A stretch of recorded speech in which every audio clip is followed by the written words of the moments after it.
Folks, Black Star Network is here. Hold no punches! I'm real revolutionary right now. Support this man, Black Media. He makes sure that our stories are told. Thank you for being the voice of Black America, Roland. Stay black. I love y'all. All momentum we have now, we have to keep this going. The video looks phenomenal. See, there's a difference between Black Star Network and black-owned media and something like CNN. You can't be black-owned media and be scared. It's time to be smart. Bring your eyeballs home. You dig?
Today is Wednesday, June 21st, 2023. Coming up on Roland Martin Unfiltered, streaming live on the Black Star Network. Major storms in Tulsa are causing power outages, leaving thousands of residents in the dark. We'll talk to folks there about what the city is doing to fix this problem. Massive heat wave is also going across all of Texas, causing the state to tell folks they need to monitor their grid or the use of electricity.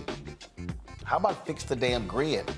Governor Greg Abbott, Lieutenant Governor Dan Patrick, Vice President Kamala Harris sat down for an exclusive interview with MSNBC's Year Post-Roe, a ReidOut Special featuring Joy Reid, talking about the impact of that decision on reproductive rights. Also today, Ohio House Representative Joyce Beatty is going to join me in studio to discuss building black communities through housing equity, also challenging corporations when it comes to DEI and investing in black-owned media. Plus, the New York State Legislature honors the icon, Belafonte. We'll show you exactly what took place. It is time to bring the funk on Roland Martin Unfiltered on the Black Star Network. Let's go. He's got it. Whatever the miss, he's on it. Whatever it is, he's got the scoop, the fact, the find. And when it breaks, he's right on time and it's rolling. Best believe he's knowing. Putting it down from sports to news to politics. With entertainment just for kicks, he's rolling. It's on Go, roll, y'all. It's Roland Martin,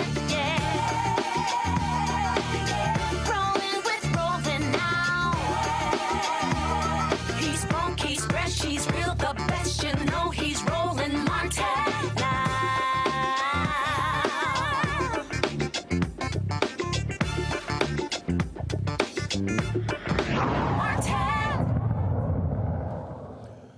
Nearly 140,000 Oklahomans are still without power tonight after severe weather storms moved through the state, knocking down power lines. The storms produced winds exceeding 95 miles an hour in the state's hardest hit areas, including Tulsa. Here's how one man described what's happening there. I am speaking directly, not just for me, but voices of thousands and thousands of people. We have no power. This is in Tulsa, Oklahoma. We have no power. The governor and the lieutenant governor are out of the state. We have not had power since Saturday night. Saturday night. It is now Tuesday, June 20th. We have not had power. We have no ice, and gas is very short. There's lines and lines and lines, and we just found out that people are now being sick for heat exhaustion because it's over 90 degrees here. And also we've had confirmed 2 deaths. One person was on a respirator and died because they have no power. We have no power. Governor Stitt, Matt Pinnell, do something, declare a state of emergency. This is ridiculous. We have no power. And for those who are out there who are saying, oh, just use a generator. We are using generators, but it still needs gas to run. We have no power. There's a gas shortage. The refinery has a shortage. We have no power. And the next time we would possibly get power will be Saturday, the 24th. This is what PSO is telling everyone. There are many people who don't have power. It is irritating. And the governor is over in Paris, chilling, eating good. Most of us had to throw away all of our food in our refrigerator. And I'm going to say this again. We have no power. Monroe Nichols is a state representative in Oklahoma. He joins me right now. Representative Nichols, glad to have you here. So what is the state doing to help these residents? If you can't restore power, are they helping them in some other way? Yeah. Hey, Roland, thank you again for highlighting this. And you highlight things happen here all the time, the good, the bad, and the ugly. So I want to tell you how much I appreciate that. Yeah, I mean, now we finally got a state of emergency declared here in Oklahoma, here in the Tulsa area. That happened not because the governor signed it, not because the lieutenant governor signed it, because of President Pro Tem, who just learned he was acting governor because the governor didn't notify him he was leaving the state, made that declaration, which has now helped folks unlock additional SNAP benefits, allowing state agencies to begin to increase their purchasing power, allowing us to soften our regulation on getting goods to the state that's going to support the recovery. We have thousands of folks who are working to restore power. But as you noted, we started this crisis at about a little over 200,000 people without power. Over 100,000 still remain without power. It's a tough situation here in Tulsa. Folks are working really hard, but we still got a long way to go. So I'm confused. This is from the state here. Governor Stitt calls on Pro Tem Treat to declare a state of emergency in 10 Oklahoma counties. Why is isn't he the governor? Doesn't he have the power to do this? Yeah, so the governor's in Paris at the Paris Air Show, which is a pre-scheduled trip, so we don't begrudge him for being there, but we're now on day 4 and he hadn't come back to the state. He didn't notify anybody he was gone. The lieutenant governor left the state after the storm and didn't notify anybody that he was gone. And so here we are sitting here 3-4 days into this crisis, and nobody's able to declare a state of emergency because the acting governor, who's the President Pro Tem of the Oklahoma State Senate, didn't know he was the acting governor. Wait, hold on, slow this down. Are you telling me that the governor of Oklahoma leaves the state, the lieutenant governor of Oklahoma leaves the state, and nobody bothers to tell the number 3, hey, we're leaving, anything happens, you're the one in charge? That ain't leadership. That's absolutely correct. And to the credit of Senator Greg Treat, once he learned that he was acting governor, he signed an emergency declaration in less than 40 minutes. So the folks who weren't here, they were out of sight, out of mind. I don't know if the governor planned on signing the emergency declaration whenever he's done in Paris or whatever he was thinking about. But we went the better part of 36, 48 hours without any declaration, which helps unlock all kinds of relief. The folks who Mark in that video talked about passed away. They all passed away in a time window that could have been prevented had we had that disaster declaration. This just goes to show you when folks show that they don't necessarily care that much, people can lose their lives in situations like this. That's exactly what's happened here in Tulsa. So the statement here really cracks me up. Go to my iPad. My heart goes out to all the Oklahomans impacted by last weekend's severe weather and the many people still overcoming the aftermath of those storms, Governor Stitt said, writing from Paris. The state, including the Oklahoma Department of Emergency Management and Homeland Security, continues to be responsive through emergency declarations, blah, blah, blah, blah, blah. Here's what I don't get. I know the governor is gone. Now, some state laws are a little bit different. So, for instance, in Texas, when the governor leaves the state, the lieutenant governor is the one who's in terms of where you have, who's in charge, who has power. So, what, he can't declare an emergency wherever he is in the country or the world? He left for Georgia, and so wasn't here to do it. Didn't notify anybody he was going to Georgia. And so governor's in Paris. Lieutenant governor goes to Georgia after the storm after we'd already had the storm. He left on Monday, as I can understand. Wow. Nobody told the pro tem that he was in charge. And in fact, that press release that you sent where the governor was so-called calling on the pro tem to sign the emergency declaration, he had already signed the declaration before the governor called on him to do so.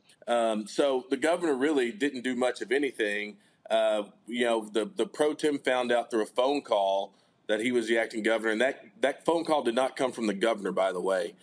He found out through somebody else that he was the acting governor and acted quickly. So what we really have is folks not only falling asleep at the wheel, but not even trying to come back home when they found out how severe the issue was. So, Roland, again, go to Paris. You're doing what you're doing at the Paris Air Show, whatever the case may be. I'm not going to begrudge you for that. But once you know that you have over 200,000 people in your state who are without power, and that remained in day 2, in day 3, and you still do not make it home, to so much as declare a state of emergency or to show people that you care, that is an indictment on leadership. And what we know, and like I said before, you talked about what's going on in Texas with the power grid. When leadership doesn't care, it actually costs people lives. It costs folks their life. Is Stitt still in Paris?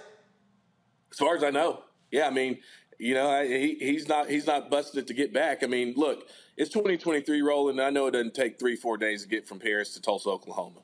No, it doesn't. And if you're the governor, you do all you can, and you're just having a good time at the Paris Air Show. Yeah, I don't necessarily know what business is being conducted on behalf of the state of Oklahoma at the Paris Air Show.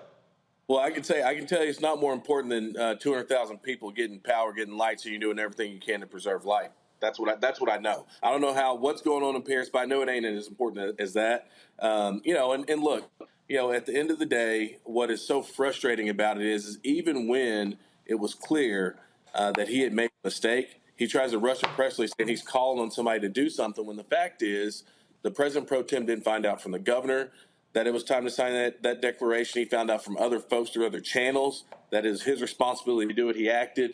And so the good news about that is, although it happened a little bit late, the state of Oklahoma is getting along without the governor. But it would sure be nice to have a governor who was engaged and really here to show us that not only he cared, but that he's going to use his power as governor to do whatever he can to make sure that folks are safe here in Tulsa, Oklahoma.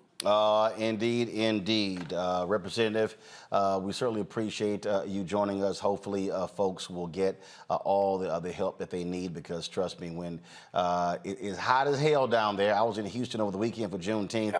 The heat index was about 105, 110. And so when you lose power and then you have heat problems, I remember going through the Hurricane Alicia 1983, and it was hot as hell in our house for 2 weeks without AC in Houston. So I know exactly what that feels like. Two things. I don't make you feel old, but I was born in 1983, so I'm sorry. Don't make you feel old. I don't feel old. The other thing is... I don't feel old at all. I remind people, my bank account today is bigger than it was in 83. Hey, well, see your boy alone, man. But I do want to say, and with the governor's issue being notwithstanding, I do just want to give a lot of credit to folks in this community who've pulled together to take care of folks. People who have power, been inviting people in, people have been cutting stuff off trees and all that kind of stuff. So just really happy this community's coming together. All right, Representative Nichols, we appreciate it. Thanks a lot. Take care. That really does us. Our panel, Robert Patillo, host, People, Passion, Politics, News and Talk, 1380 WAOK out of Atlanta. Rebecca Carruthers, Vice President at Fair Election Center out of D.C. Jason Hamilton McCoy, clinical professor of law, supervising attorney with the Duke Law Civil Justice Clinic, Durham, North Carolina. I must say, Robert, if I'm voters in Oklahoma, I'm real pissed off at Stitt. What is with these Southwestern political officials? It start with Ted Cruz jetting off to Cancun. Now you got the governor in Paris. You got the lieutenant governor in Georgia. Look, there's a couple things we have to pay attention to here. One, we cannot continue to ignore climate change. These are not normal events. This is not how things are supposed to be. We have to take real action to address it. Secondarily, we have to also take survival situations into our own hands, particularly as a black community.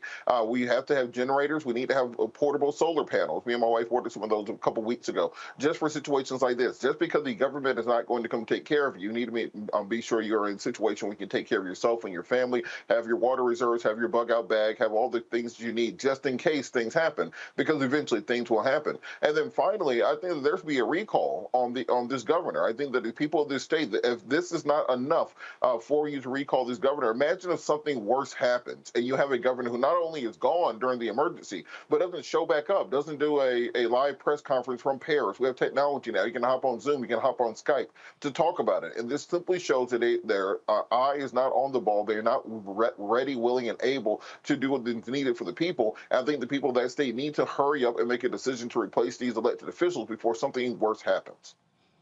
Rebecca? Roland, does the governor not have staff? That's what I'm trying to figure out here. I've worked for countless elected officials, and whenever something goes on that's an emergency, or even if it's a change of schedule, the governor's staff should be talking to the lieutenant governor's staff. The lieutenant governor's staff should be talking to the pro temp staff. I don't understand why staff, the chief of staff didn't pull the governor into a conversation, why the communications director didn't pull the governor into having a virtual press conference like what Robert just alluded to. There's so many different government agencies that should still be able to function and work. And so this just seems like this was a complete disaster of where basic functioning of government of Oklahoma ceased to work in this case. Absolutely, and it's not that damn hard. You're elected, Jason, to take care of your constituents. That's why they vote for you. Exactly. And I guess maybe I'm just confused, but I'm under the impression that emergency management is something that at this point is just part and parcel to leadership. So whenever there's an emergency, there should be communicating staff, as was mentioned. There should be already a chain of command in which these things can already start getting addressed and the people can start being served immediately and not have to wait. I think it is highly unfortunate that we are having people in Oklahoma who have lost their lives simply because there wasn't power for respirators. That's insane. So I'm hoping that this governor is going to have some kind of good excuse to come back. I don't know if the Macrons are just that good or what, but I hope that he has a real good excuse to come back and address this. Otherwise, I definitely think this is a point for the people of Oklahoma to reconsider and reevaluate who they have leading their state. All right, folks. Hold tight 1 second. I got to go to a break. I'll be right back on Roland Martin Unfiltered on the Black Star Network. If you're watching on YouTube, hit the like button, folks. You can also support us in what we do here. Download our Black Star Network app. We're trying to get to 100,000 downloads. We should already be there. So, folks, download the Black Star Network app, Apple phone, Android phone, Apple TV, Android TV, Roku, Amazon Fire TV, Xbox One, Samsung Smart TV. You can also join our Bring the Funk fan club. Our goal is to get 20,000 of our fans contributing on average $50 a year. That's $4.19 a month, 13 cents a day to our Bring the Funk fan club. Your dollars makes it possible for us to continue to do our work. We're out here fighting the good fight to get advertising from these major companies, but that is not easy at all. And so trust me, it matters when you give. We are way behind in 2023, and so we could really appreciate your support. Send check and money orders to P.O. Box 57196, Washington, D.C., 20037-0196. Cash App, $RM Unfiltered. PayPal is R Martin Unfiltered. Venmo is RM Unfiltered. Zelle, Roland at RolandSMartin.com. Roland at RolandMartinUnfiltered.com. And be sure to get a copy of my book, White Fear, How the Browning of America is Making White Folks Lose Their Minds. Available at bookstores nationwide, online. Plus, you can download your copy on Audible. We'll be right back. Hatred on the streets, a horrific scene, a white nationalist rally that descended into deadly violence. White people are losing their damn minds. As an angry pro-Trump mob storms the U.S. Capitol, we've seen We're about to see the rise of what I call white minority resistance. We have seen white folks in this country who simply cannot tolerate black folks voting. I think what we're seeing is the inevitable result of violent denial. This is part of American history. Every time that people of color have made progress, whether real or symbolic, there has been what Carol Anderson at Emory University calls white rage as a backlash. This is the rise of the Proud Boys and the Boogaloo Boys. America, there's going to be more of this. Here's all the Proud Boys, Dave. This country is getting increasingly racist in its behaviors and its attitudes because of the fear of white people. The fear that they're taking our jobs, they're taking our resources, they're taking our women. This is white fear.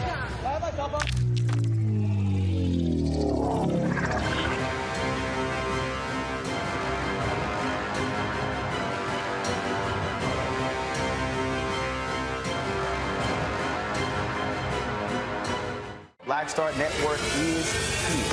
Oh, no punch! I'm real revolutionary right now. Thank you for being the voice of Black America. All momentum we have now, we have to keep keep this going. The video looks phenomenal. See, there's a difference between Black Star Network and Black-owned media and something like CNN. You can't be Black-owned media and be scared. It's time to be smart. Bring your eyeballs home. You dig?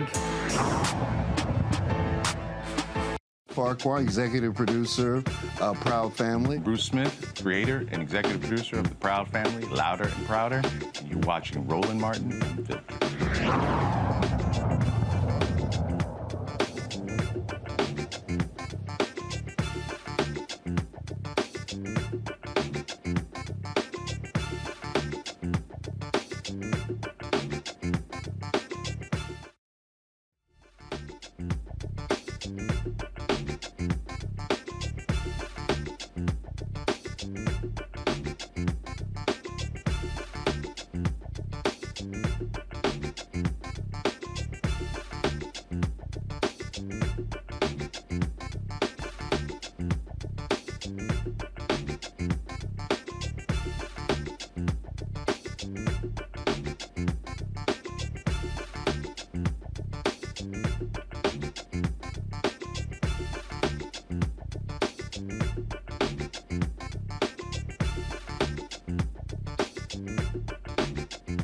The Georgia State Election Board has dismissed the case into alleged election wrongdoing in the 2020 presidential election. We all know Donald Trump was lying his ass off. The investigation found allegations against two Fulton County poll workers, two black women, were false and unsubstantiated. Yep. The case gained national attention when that idiot Donald Trump blasted these women by posting false claims that, that was election fraud committed by Ruby Freeman and Wandrea Shea Moss.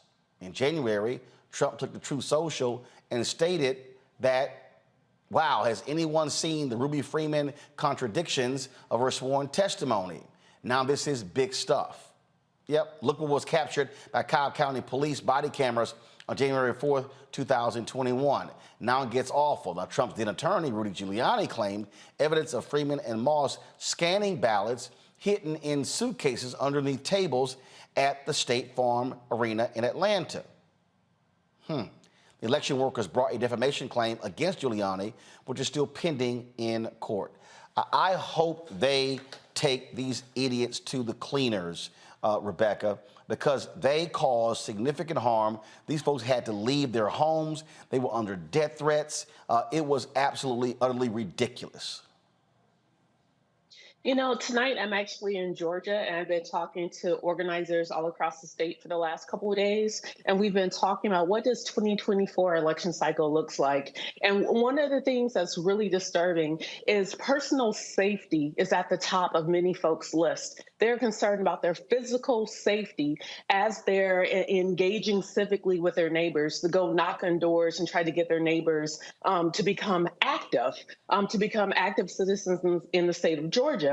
And so with seeing the former president bully an election worker who was simply doing her job, and then she had to face harassment. This didn't just happen in Georgia, but this has happened to election workers all across the country. But like you said, I hope they continue to sue. I hope they get a lot of money. And you know, and I definitely wish Shea Moss and her mother lots of peace, because they've been through an incredible amount of trauma in the last couple of years. Robert, Trump was targeting black folks, pure and simple. He was calling out Fulton County. He was calling out Philadelphia. He was calling out Milwaukee. He was calling out Detroit. This was an absolute assault on black voters.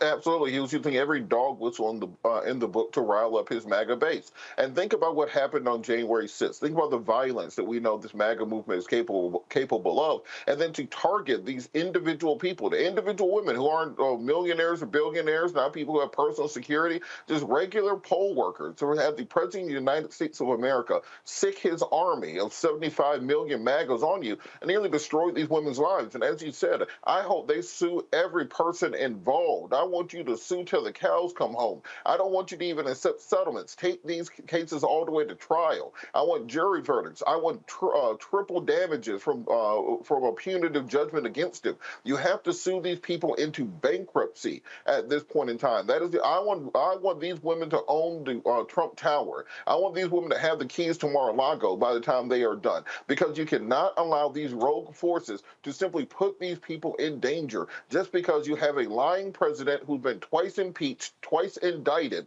who refuses to accept the democratic will of the people. In other countries, strong men like this are not allowed to simply wade around the politics after they are out of power, because everyone knows they always come back again. Hitler came back after the beer hall putsch in '33. Mussolini came back after being repelled the first time. Napoleon came back after he was exiled. If you do not put an end to it, they always come back. And I think that is crucial that our criminal justice system put Trump and his cronies away, and that our civil justice system bankrupts these people so they can't harass people like they did these women ever again. One of the things that we have to recognize here is that while this is also happening today, one of the idiots, one of the domestic terrorists on January 6th, that fool is about to spend the next 12 and a half years in a federal prison. Danny DJ Rodriguez, this is from Ryan J. Riley, who drove a stun gun into Mike Fanon's neck. He was, of course, one of the police officers, sentenced to more than 12 and a half years in federal prison, one of the longest sentences for a January 6th rioter. I love this one here as well. Let me pull this tweet up. Y'all gonna crack up at this one. I plan on declaring innocent of these charges because I am, said InfoWars host Owen Schroyer. He told his audience the day he learned of the warrant out for his arrest. On Friday, he's now set to plead guilty. I just absolutely love seeing all of these thugs go to prison, Jesse. They all deserve to spend time in prison. Absolutely. So, where to start on that? I think initially we have to acknowledge that all defamation requires is a publication of a false statement that causes reputational injury. And I think that there is no question that the women involved in this situation in Georgia have been defamed. I will say that I have seen Donald Trump escape all sorts of liabilities that the regular person would definitely not be able to escape, and I don't understand it. I also have that same kind of fear when it comes to people who were engaged on January 6th, who were doing things that, when we just protested and claimed that we wanted police to stop killing members of our community, they made it seem like we were against the police. Yet these people were out physically attacking and assaulting police officers for the purpose of getting their way and basically hijacking democracy. I think that the charges that we've been seeing so far is too light, honestly. This is treason. And yet we haven't seen anybody yet call it that. I think the person who was the architect and orchestrated this has not been brought up on any treason charges. And as a matter of fact, he is planning to run for president again, despite all of the indictments that he is currently facing, which mostly revolve around the documents as opposed to inciting the treason. And these people, they really are stupid. They really are. Matter of fact, this is one of the video interviews with these. I think this is that idiot Danny Rodriguez. Watch this. Why were you guys trying to take the Capitol? Because we felt that they stole the election. We felt that they stole this country. That it's gone. It's wiped out. America's over. It's destroyed now. And so, if you took the Capitol, then what? I don't know. We just thought that. I understand it's very stupid and ignorant, and I see that it's a big joke that we thought that we were going to save this country. We were doing the right thing and stuff. I get it. I don't know. We thought it was a big joke that we were going to take this country. When he gets sentenced and led away in cuffs, Robert, the fool yells, "Trump won!"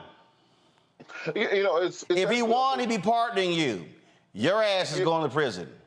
You know, Roland, it's almost sad in some ways because listening to him talk, he seems like just, a mild-mannered, slightly ignorant person who just so easily manipulated by someone like Donald Trump, who's so easily led astray by somebody who's a Spingalian spin master like Donald Trump, and has this ability to overwhelm the minds of many individuals. Remember, Donald Trump said on the campaign trail, we love poorly educated voters, and this is part of the reason why. These people actually think that Donald Trump may be the savior. I don't mean the savior of America. I mean the savior of Christianity promised to us by the Lord thy God. This is something that I've heard from Trump supporters. There are Trump supporters who have said, I do not care if Trump is guilty of murder, and I will still support him. These people, there's a sickness that has gone through and been infected in their minds. It's the MAGA mind virus, and it's a dangerous thing. And as we just said, these punishments are entirely too light. We need to see people convicted of treason, a plot to overthrow the government, sedition, insurrection, all those charges, and being given real-time life sentences in prison, because otherwise you are encouraging this going forward. And on a nation already on edge, we cannot show any weakness in the sign, when you have signs of insurrection brewing. That's how we broke apart, because we did not address these issues in the 1850s, so we had war in the 1860s. I literally, Rebecca, don't give a damn about any of these domestic terrorists. Not one.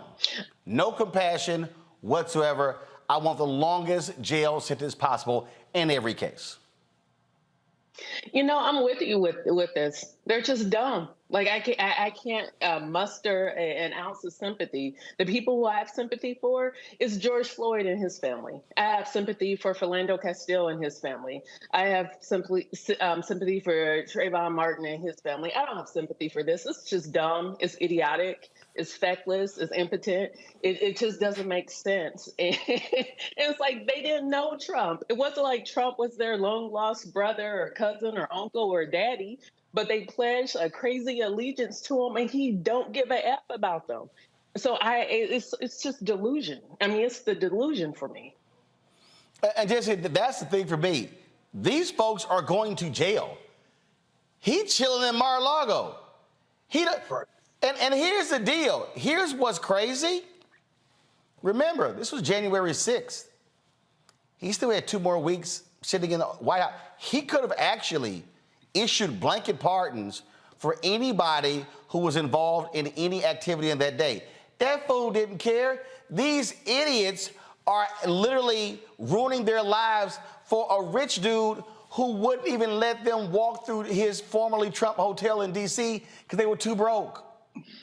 Oh, absolutely.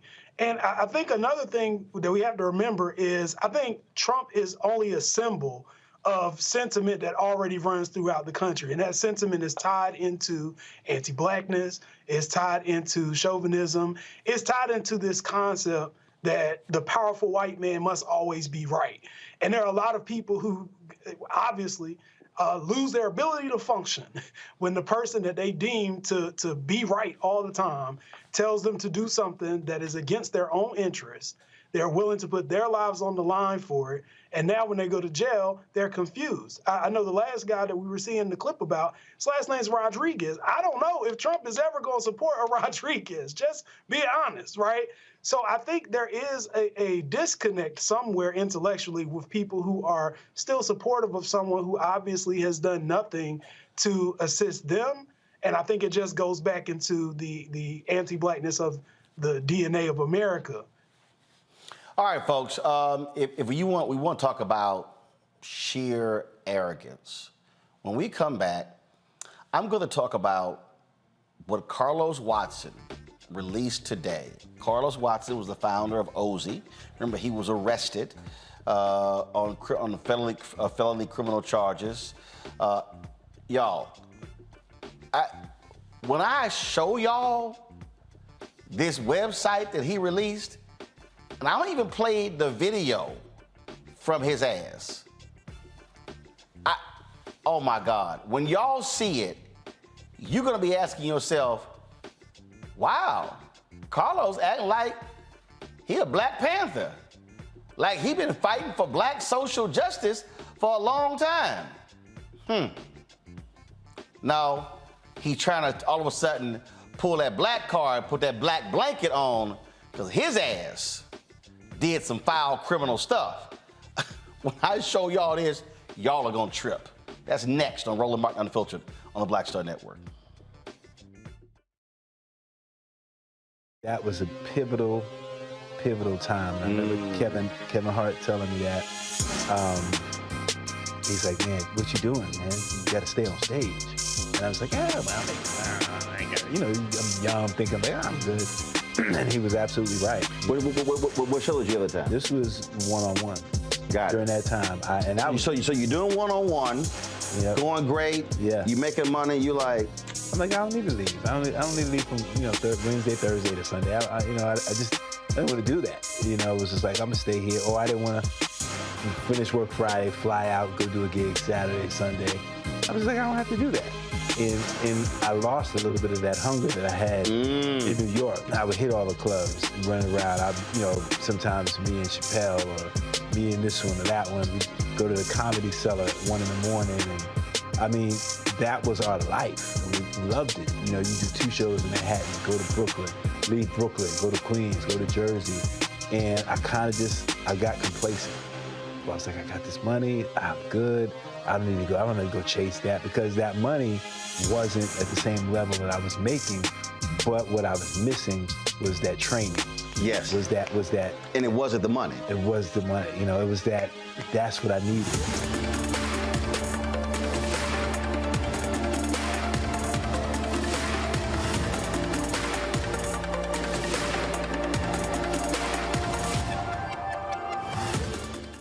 Next on The Frequency with me, Dee Barnes. She's known as the Angela Davis of hip-hop. Monet Smith, better known as Medusa, the gangsta goddess, the undisputed queen of West Coast underground hip-hop. Pop locking is really what indoctrinated me in hip-hop.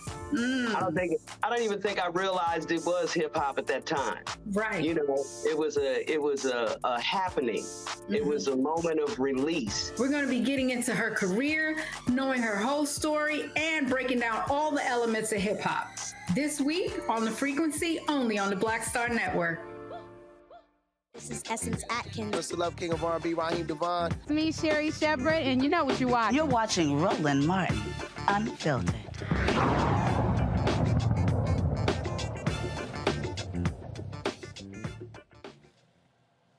You ever get an email and it pops in your box and you open it and then you go, what in the hell is this? Well, today, I was alerted to this website that indicted media owner Carlos Watson, OG.com, is sending around. So he's decided to launch this website called twoblackforbusiness.org. And Carlos, as part of his defense, is saying that the white prosecutors in Brooklyn who indicted him for his involvement in the crimes that they allege at OZ, that 90% of the people who they have charged are people of color. So he has this press release on here, and his defense team is being led by Ronald S. Sullivan, Sr. Of Harvard. And he goes on here and he's talking about these cases and these defendants and the folk who they haven't put a lot of white folks away. And then he puts in here, talking about too often black entrepreneurs are being criminalized for their activities. Now, mind you, this is the same Carlos Watson who they put in here, who's facing 37 years in prison because of activities. And then he even tries to call out white media folks like Shane Smith at Vice, as well as Jonah Peretti at BuzzFeed. Then talks about how African Americans are less likely to get venture capitalist money. I mean, it goes on and on and on and on and on and on. And says on here, please contribute, to his fund. You see the website right here, y'all. The U.S. legal system criminalizes the actions of black entrepreneurs such as OZ Media founder Carlos Watson while giving their white counterparts a pass. And so y'all, I mean, the site is hilarious. So then he posted a video on Vimeo that was even more hilarious to listen to. Now, what he's essentially saying is, I'm a crook, but y'all didn't go after the other crooks too. Press play.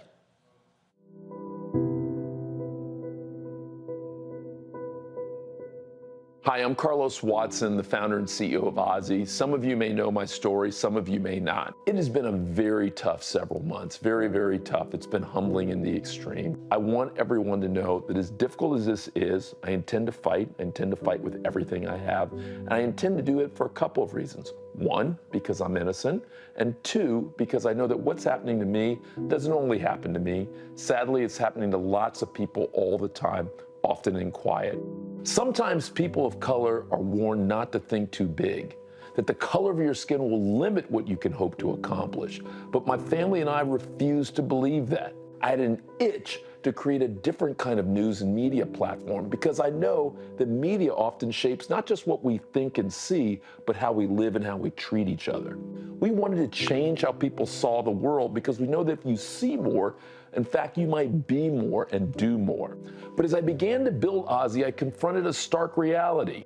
When I went to raise money, like a lot of black entrepreneurs, I had trouble often getting through the door or getting meetings that they took seriously or getting any kind of reasonable follow-up. There was a significant 2020 study the Washington Post covered that said while we're 13% of the population, black people are only able to raise 1% of the technology venture capital. Thankfully, as a family, we put everything we had, we liquidated our savings, and we made one payroll after another. But the story doesn't necessarily have a smooth ending. In fact, those of you who know my story know that it doesn't. Like a lot of other new media companies, we also at times embrace the fake it till you make it ethos. When you look at companies like Vice, not only did they embrace fake it till you make it, they made that their mantra. Wired magazine wrote a story that talked about how Shane Smith and Vice lied about content, about their audience, about their financials. They even lied about who their investors were. Do you think that Shane Smith got investigated? Not a chance. Walked away with more than $100 million. I'm asking you to look at what's happening when people like me are entrepreneuring while black. I'm talking about the leading trader on Wall Street in the 90s, Joseph Jett, who went from being named Man of the Year in January '94 to under indictment review 3 months later. How does that happen? Or Calvin Grigsby, who built one of the leading municipal investment banks, went from being called one of the best entrepreneurs out there to almost being arrested at his kid's soccer game 90 days later. Or take the first black CEO of a Fortune 500 company, Franklin Raines. Now, he hasn't had a job in 20 years. Our mistakes are being turned into crimes, and we're having people charge us in a gross and inappropriate way. In fact, the 3 wealthy young white prosecutors on this case are in Brooklyn, which you know through gentrification is now 35% plus white. How many white people have these guys indicted over the last 5 years? Less than 10%. Meanwhile, 9 out of 10 of the people they've indicted are black and brown people and people of color. And while I'm not a martyr, I do care about the next generation. I do care that other young entrepreneurs like me, other young black entrepreneurs like me, don't continue to face the same crazy odds that I face, the same overcharging and selective prosecution that has hit so many of us. Thank you for taking a moment with this. God bless you and God bless us all. What you just heard was absolute complete bullshit. Oh, now all of a sudden you want to put on a kente coat. Now all of a sudden you want to act like, oh, you're championing African Americans. Well, first of all, I tried earlier to go to OZ.com to pull up and see how many stories that they've done on these type of issues. Go to my website. Oh, sorry, their website is no longer online. You can't actually look it up. But what you can look up, what you can look up is this here. This is the actual, and let me be perfectly clear, folks are innocent until proven guilty, but I just want y'all to understand how all of a sudden Carlos is the brother fighting on behalf of all the black folks, okay, when you were running Ozzy, I didn't quite see you making these same claims. And we were out there fighting for black-owned media to get advertising dollars. Oh, you were the darling of the industry. You weren't standing out there fighting with us. Nope. No, you were not. I don't recall seeing those social justice stories, Carlos, when you were running Ozzy. Where were they? You know why? Because you were the darling of white venture capital money. Y'all raised $75 million. Don't try to act like, oh my God, it was so hard and it was so difficult and oh, this is the lack of money that black people get. You got the money. If you, matter of fact, you know what, let me just go ahead, before I show this here, let me just type in Ozzy and Group M. Group M is one of the largest ad agencies in the country. What did I just say? One of the largest in the country. They had something called a media inclusion initiative. And what did they do? They struck a 2-year deal with Ozzy. Here's right here. Here's the story. It was an ad age. Group M strikes a 2-year deal with Ozzy to further its DEI efforts. Sure did.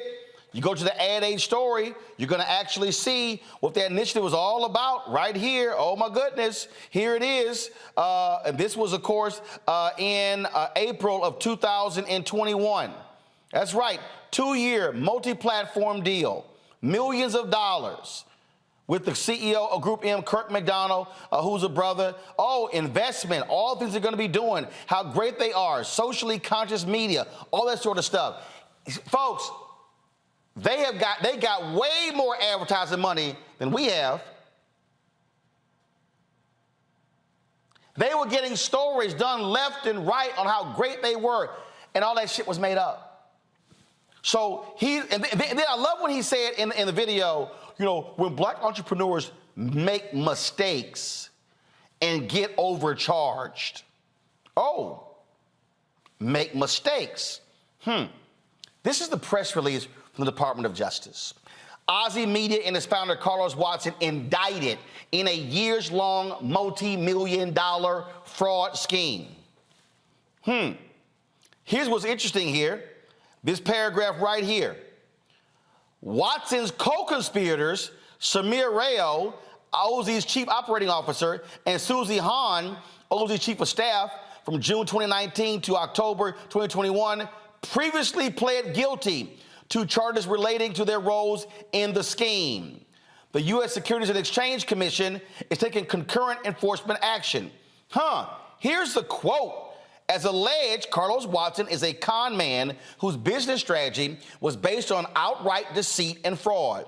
He ran Ozzy as a criminal organization rather than as a reputable media company. Stated United States Attorney Peace, investment fraud undermines confidence in our nation's markets and investors and makes it harder for honest businesses to compete. Honest businesses like Black Star Network. Our office of the Department of Justice have made it clear that prosecuting corporations and their corrupt executives who flagrantly violate the law are top priorities. Now, Carlos said, we made mistakes. We made mistakes. But it says right here, they had a festival, fraudulent numbers.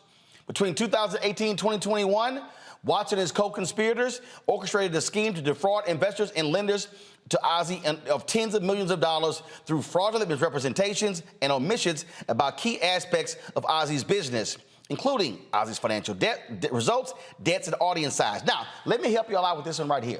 Do you know how this story even blew up? When one of the co-conspirators was impersonating a YouTube executive on the phone, and the feds say they uncovered actual text messages that Carlos was sending to the guy while it was happening. Carlos later said, oh, he must have had a mental breakdown and he's left the company. And let me be perfectly clear. Can two things be correct at the same time? Absolutely. If you have prosecutors who are only going after people of color, that's a fundamental problem. But if you're doing some illegal shit, don't be trying to all of a sudden cloak yourself in blackness.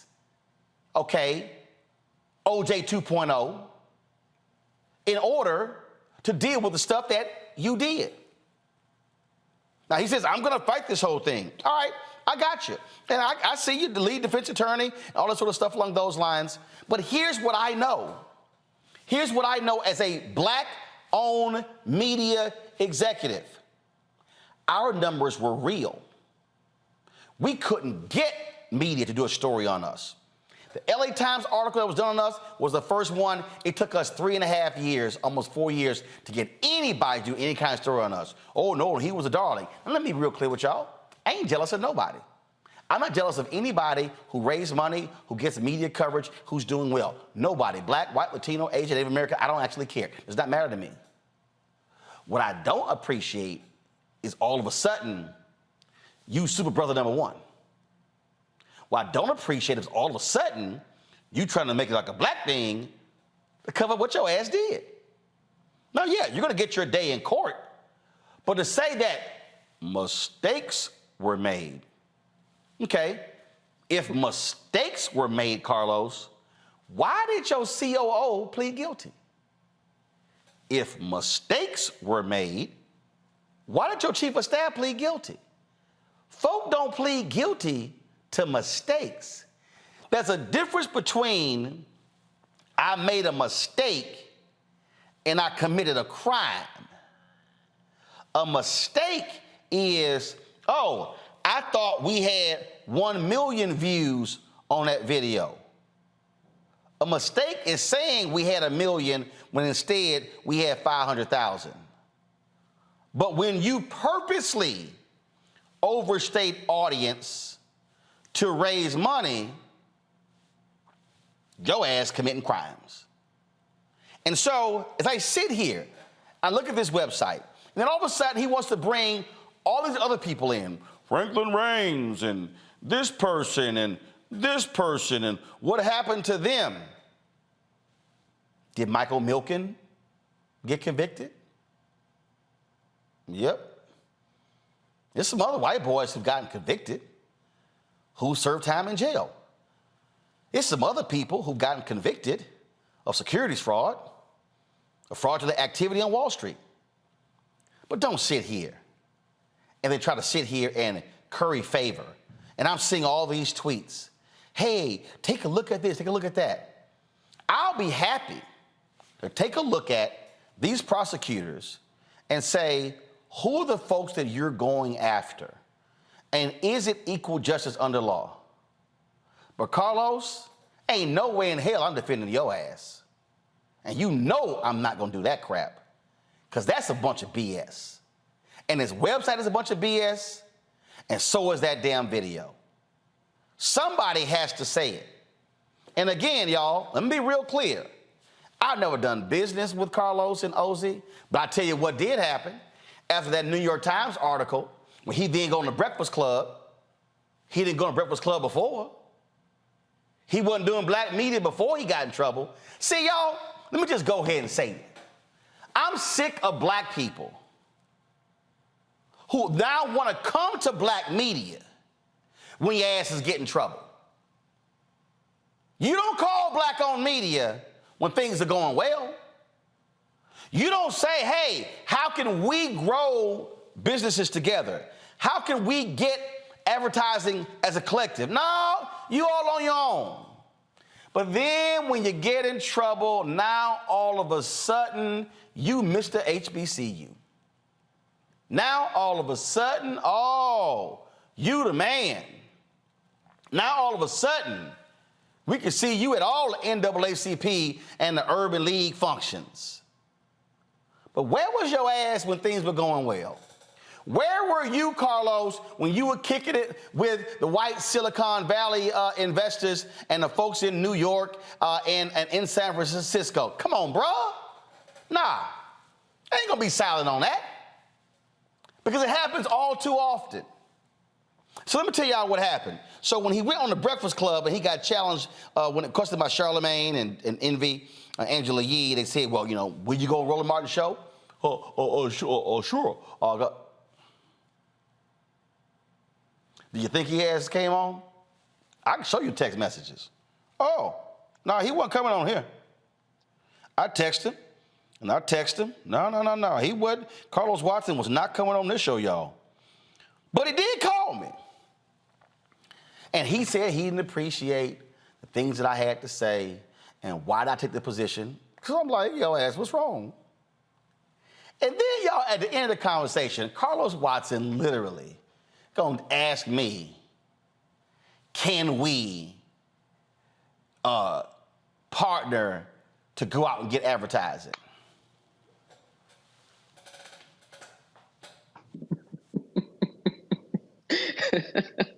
Now, your ass didn't call me before you got investigated, but you actually thought after your ass was getting investigated. Now, this was before he got indicted, but he actually thought after he really thought after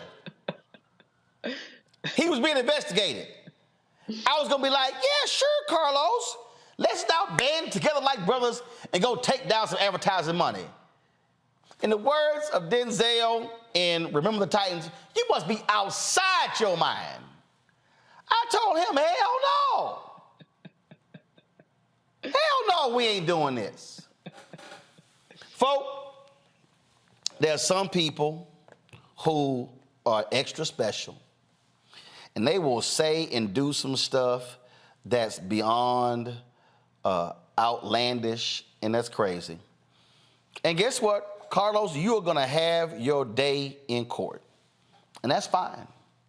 You're going to have your day in court, and you have a right to be assumed innocent until pleading guilty.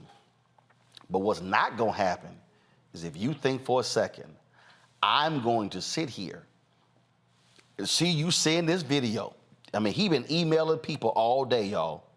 Now, I didn't get one of the emails from him, but I got the email from somebody else. And I see the stuff being posted on Twitter, and I see all of this here. Now, what you are not going to do is try to all of a sudden make this out to be selective prosecution against black entrepreneurs, black media entrepreneurs. Because, Carlos, there are black-owned media owners who are out here busting our ass every single day to pay the bills. We are out here trying to increase our traffic. We're out here trying to cover the stories that matter. We're trying to actually do stuff where we care about the community. And what I am not going to do is be silent and watch someone try to pimp that in order to save them from going to federal prison. Now, bruh, you got the wrong one. And I have no problem saying everything that I'm saying, because all of this super blackness that you now care about, where was it before you got in trouble? Going to a break. My panel will weigh in when we come back. You're watching Roland Martin Unfiltered on the Black Star Network. When you talk about blackness and what happens in black culture, we're about covering these things that matter to us, speaking to our issues and concerns. This is a genuine people-powered movement. There's a lot of stuff that we're not getting. You get it, and you spread the word. We wish to plead our own cause. Too long have others spoken for us. We cannot tell our own story if we can't pay for it. This is about covering us. Invest in black-owned media. Your dollars matter. We don't have to keep asking them to cover our stuff. So please support us in what we do, folks. We want to hit 2,000 people, $50 this month, raise $100,000. We're behind 100,000, so we want to hit that. Y'all money makes this possible. Check some money orders. Go to P.O. Box 57196, Washington, D.C. 20037-0196. The Cash App is $RM Unfiltered. PayPal is R Martin Unfiltered. Venmo is RM Unfiltered. Zelle is Roland@RolandSMartin.com. On the next, A Balanced Life with me, Dr. Jackie, owning your energy and how to use it. Trust me, it impacts the people on your job, who you attract, and even your love life. What you give out is what comes back to you. So like attracts like, right? So if you come in with a negative space and I match that negative energy, then 2 seconds later, somebody else coming with more negative energy, and then I was just always just matching negative stuff. And here's the kicker. If you're not careful, that energy can even be stolen. That's all next on A Balanced Life on Black Star Network. Hey, it's John Murray, the executive producer of the new Sherry Shepherd Talk Show. This is your boy, Earthquake. And you're tuned in to Roland Martin, Unfiltered.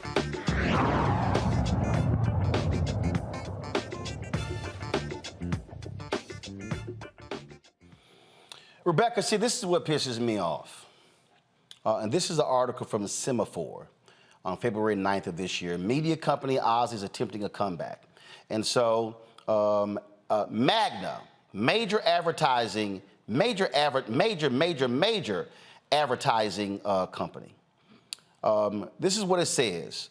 In a 30-minute long presentation to potential advertisers and investors at the Magna Equity Upfronts in Manhattan on Wednesday, OZ founder Carlos Watson and his team implored brands to invest in the digital media company if you want the opportunity to spread love. See, this is what pisses me off about this, Rebecca. Magna did not have any equity upfronts before those of us in the Black-owned media collective signed the letters and blasted companies for their lack of advertising dollars. Carlos wasn't on that letter. I signed it. Byron Allen signed it. Butch Graves at Black Enterprise, Todd Brown, Urban Edge Network, and others signed it. But Magna, after the New York Times article, after the DOJ investigation was announced, after the SEC investigation was announced, they still invited Carlos to come pitch at their equity upfronts.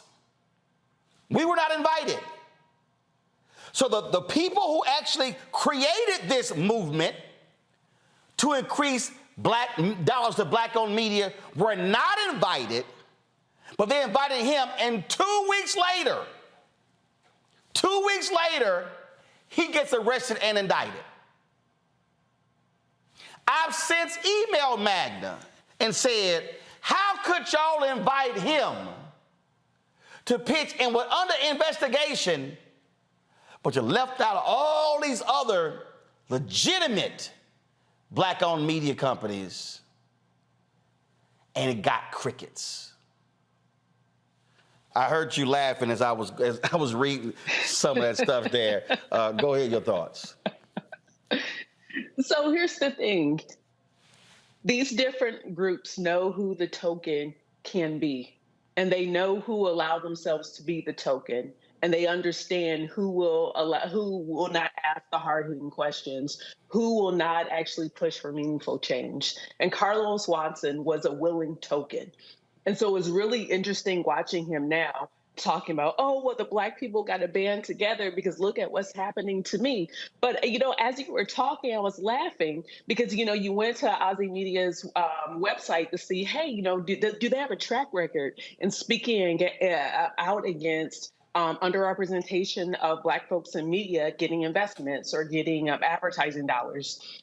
And I was thinking, well, Byron Allen sued Comcast and went in front of the Supreme Court. Byron Allen also sued McDonald's Corporation, and I don't remember Carlos Watson saying anything about that. So if there was ever a time to say, hey, I need to stand up for fellow Black media execs and Black held media companies, there's been plenty of time in the last 2-3 years for Carlos Watson to do it. And so now, he reminds, it is like affinity scamming now, where now you're in trouble. So now you're trying to cloak yourself in your Blackness and say, hey, just follow me because I'm Black, you're Black, and we're in this thing together. I mean, how dare Carlos Watson call you up after he had already raised $70 million, and now he wants to come to you, to the Black Star Network, to Roland Martin Unfiltered, and say, hey, let's band together and try to get this ad money. Seriously? What happened to $70 million? You weren't trying to band together to get joint investment when you had the over $70 million that went your way. Carlo Watson was more than happy to be the token, and those companies were more than happy to have him as a token. This is the one that gets me here, Jesse. It says, go to my iPad. Kathy Doyle, EVP of Local Investment at Magna, told us that Ozzie presented at IPG's upfront because, quote, they have a lot to pitch. They have some bumps in the road. It's about giving people chances. Carlos has been really dedicated to getting it right. Bruh. Me and my team have personally emailed Boyle. Never did they invite us. We didn't get a second chance. We didn't get a first chance. And this man is under it. That story that Ben Smith did in the New York Times was, they were busted impersonating a YouTube executive, and you still invite him to a front row seat at the equity upfronts, which was supposed to be done to target black-owned media, and you pick him and not other legitimate black-owned media. This is what black folks should be angry about. That's what they should be mad about. And this is the nonsense, and now all of a sudden he's trying to cloak themselves. Black entrepreneurs are being targeted by the Department of Justice. No! Individuals who they believe have committed crimes are being targeted. Absolutely. So I think first and foremost, for anybody who is talking about black-owned media, to skip over Roland Martin is a travesty because we have seen you and your rise from the very beginning, always touting black community, black issues, and you are known and respected in this field. So the fact that they aren't responding back speaks more so to the quality of who they're trying to find as opposed to actually wanting to be part of the movement and the culture. As far as, just tokenism generally, I think that it's not uncommon for us to see members of our own community who are willing to turn their backs on us and take advantage of financial opportunities to enrich themselves. But when the cuffs come out and the black Suburbans pull up, all of a sudden it's kumbaya, and they want us to all be a part of the same team. And I'm with you. If we are supposed to be part of the same team, then why is it that we don't have those conduits that are going to connect us at the time when people are successful? And furthermore, nobody in black media is going to want to associate with anybody who is under investigation. So why would this company associate with somebody who is already under investigation? It's mind-boggling. Here's this is what's crazy to me right here, Robert. Brian Morrissey, this is from the marketingbrew.com story. Brian Morrissey, a media analyst and founder of the newsletter The Rebooting, told Market Brew that for Ozzie, it's going to be more difficult to close those kind of partnership deals with all these outstanding questions that I still don't truly understand. Like whether Ozzie has an organic audience or not. They didn't have one. We do here at Black Star Network. I know we started with 157,000 YouTube subscribers. We have almost 1.1 million right now. I know what we've done by having more than 1 billion impressions on YouTube and Facebook and the other platforms. I know we've spent like barely $5,000 on ads. All of our stuff is organic because we can't afford to spend money on ads because we're not getting the big ad deals like Carlos Watson was. But here's what this guy said. The guy was obviously able to build relationships with important people, and that's very valuable. The question I would end up having for IPG is, did he take the space of someone more deserving on that stage? And the answer is yes, Robert. And what bothers me again, as I am sitting here, and I went through that whole website and looked at everything that he said. In his video, he called the white prosecutors rich white prosecutors. I mean, I don't know how he derived that. And then he's going on about how they only targeted people of color. I mean, literally, Robert, what it sounds, I mean, look, you a lawyer. Jesse's a lawyer. What it sounded to me like, hey, why y'all picking on me? They crooks, I'm a crook too. You know, whenever you're using the Trump defense, you're in a bad position because that is exactly what the Trump defense is. Hey, look, I may have had these documents, but look at Hunter, look at Hillary, look at Pence, look at Biden, look somewhere else besides at me. And I think that you're spot on when you talk about it. We've seen this phenomenon in literally every field. You can look at actors and athletes who'll get in trouble, then all of a sudden they show up at the NAACP meeting and they're trying to hang out near Reverend Jackson and Reverend Sharpton because they're pro-black all of a sudden, because now they've run out of other avenues where they can pursue. You're not getting contracts, so you claim racism. Then as soon as you're done, you take all that money and you run to spend that money with other people. In the legal field, I talked about this a couple weeks ago, you'll be the neighborhood attorney. You're doing traffic tickets, people's kids getting sent to juvenile, etc. The minute somebody gets a medical malpractice case that might be worth $5 million, they run to the nearest white lawyer. They trip over themselves, damn near break their arm trying to get there and take the money to somebody else. We have to stop. We are the most loving and forgiving people on planet Earth. We extend invites to the barbecue to literally anybody. They gave Justin Timberlake an invite to the barbecue for a while. It doesn't make any sense to me. But at the end of the day, we have to be more discerning about the people who realize to use the shield and cape of blackness for their own purposes when they haven't contributed back to the community in such a way to justify our help and allegiance in the situation they're going through. Let me be real clear.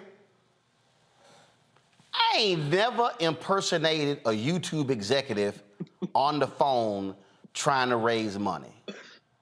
Nope. Didn't do it. We don't flout our traffic. We don't buy traffic. Never have, never will. That is what we do.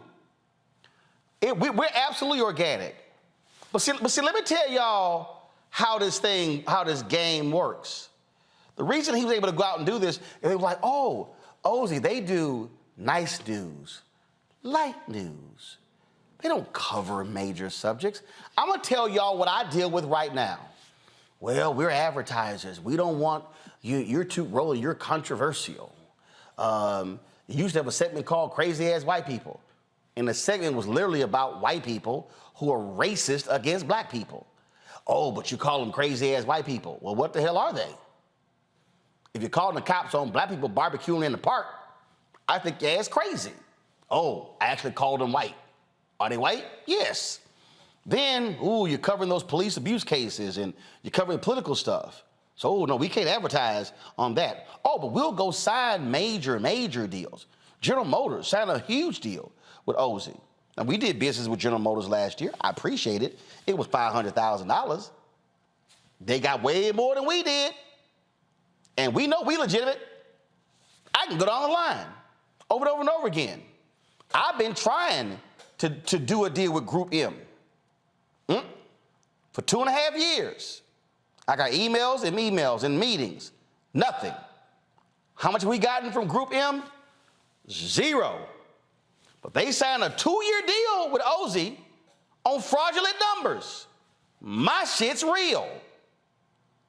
And now Carlos wants to complain when he was the darling of Silicon Valley, the darling of the advertising world. Now all of a sudden, y'all ain't doing the brother right. Y'all coming after the brother. This is hard on black entrepreneurs. Let me be perfectly clear. It is not hard on black entrepreneurs who ain't doing illegal shit. As long as you're a black entrepreneur and you're not impersonating folks on the call and you're not fudging your numbers, you're not cooking the books, yes, you're gonna have to work your behind out to build it. And I'm gonna tell y'all right now, I would rather have a black-owned media company that's doing $2.5 or $3 million in revenue, and not 30 or 40 or 50 or whatever they were doing, because you never know, the number was all made up.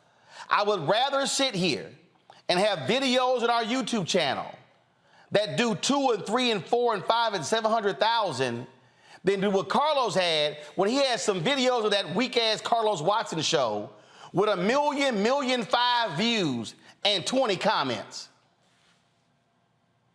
Now, anybody know your ass can't be on YouTube and do a video.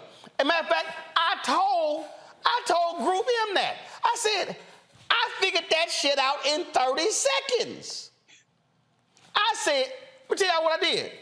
I looked at them, I called Keenan. My digital guy said, Keenan, is there something they doing that we not doing? How can you get 1.5 million views of a video and there's 20 comments? Y'all, that is literally impossible. I said, they got to be lying about their numbers. That took us 30 seconds. But all of these big-time billionaire Silicon investors, they couldn't figure that out. All of these ad agencies, they couldn't figure it out.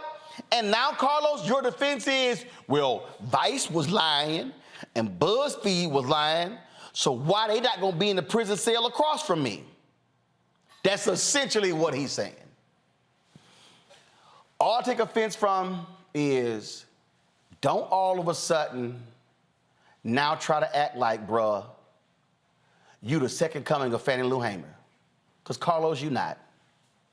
Don't try to all of a sudden try to make this thing out to be you're fighting on that. Oh, I'm not a martyr. No, you're not. The federal government has called you a con man. And yes, there are other cases, and I am not taking up for the federal government. What I am saying is, do not sit here and try to cloak yourself as if you are the business equivalent of Shaft. Because you're not. So just go on with your defense and don't try to make this a black cause celeb. Because as a brother who has fought on behalf of black-owned media my entire life, who has stood with black-owned media folks in the trenches, who has been in the rooms battling people, I ain't impressed. I ain't impressed. And it bothers me. It bothers me tremendously when we have to sit here and watch this play out. And we've got folks who sit here and trust us and expect us to do what's right. They want us to fight on behalf of our people. But what they don't want is they don't want folk to all of a sudden show up to the cookout when you didn't bring shit, when you ain't paid for shit, but now all of a sudden you want to pack 3-4 plates home and also suggest what music to play. Nah, bruh, not here, not today. Good luck in your case, but if they already got 2 of your co-conspirators flipping on you, I'm just saying, you might want to be focused on a plea bargain. Just saying. When we come back, Congresswoman Joyce Beatty joins me right here on Roland Martin Unfiltered on the Black Star Network. Question for you. Are you stuck? Do you feel like you're hitting a wall and it's keeping you from achieving prosperity? Well, you're not alone. On the next Get Wealthy with me, Deborah Owens, America's Wealth Coach, you're going to learn what you need to do to become unstuck and unstoppable. The fabulous author Janine K. Brown will be with us sharing with you exactly what you need to do to finally achieve the level of financial success you desire through your career. Because when I talk about being bold in the workplaces, I'm talking about that inner boldness that you have to take a risk, to go after what you want, to speak up when others are not. That's right here on Get Wealthy, only on Black Star Network.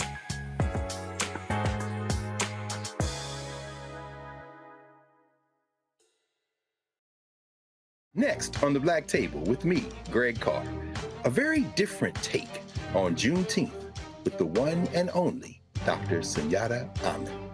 We'll explore the amazing foods, remedies, and rituals that are a part of our history and the Juneteenth holiday. So it's our responsibility to return the healthier version to our folks instead of just the red liqueurs marketed to us, the red sodas and the other things. I mean, why does the Kool-Aid man have to sound like Louis Armstrong? He's like, oh yeah! Yeah, right.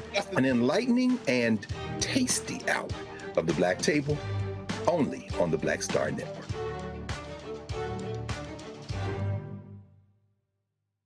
Hatred on the streets, a horrific scene, a white nationalist rally that descended into deadly violence. White people are losing their damn minds. An angry pro-Trump mob storms the U.S. Capitol. We've seen We're about to see the rise of what I call white minority resistance. We have seen white folks in this country who simply cannot tolerate black folks voting. I think what we're seeing is the inevitable result of violent denial. This is part of American history. Every time that people of color have made progress, whether real or symbolic, there has been what Carol Anderson at Emory University calls white rage as a backlash. This is the rise of the Proud Boys and the Boogaloo Boys. America, there's going to be more of this. Here's all the Proud Boys, guys. This country is getting increasingly racist in its behaviors and its attitudes because of the fear of white people. The fear that they're taking our jobs, they're taking our resources, they're taking our women. This is white fear.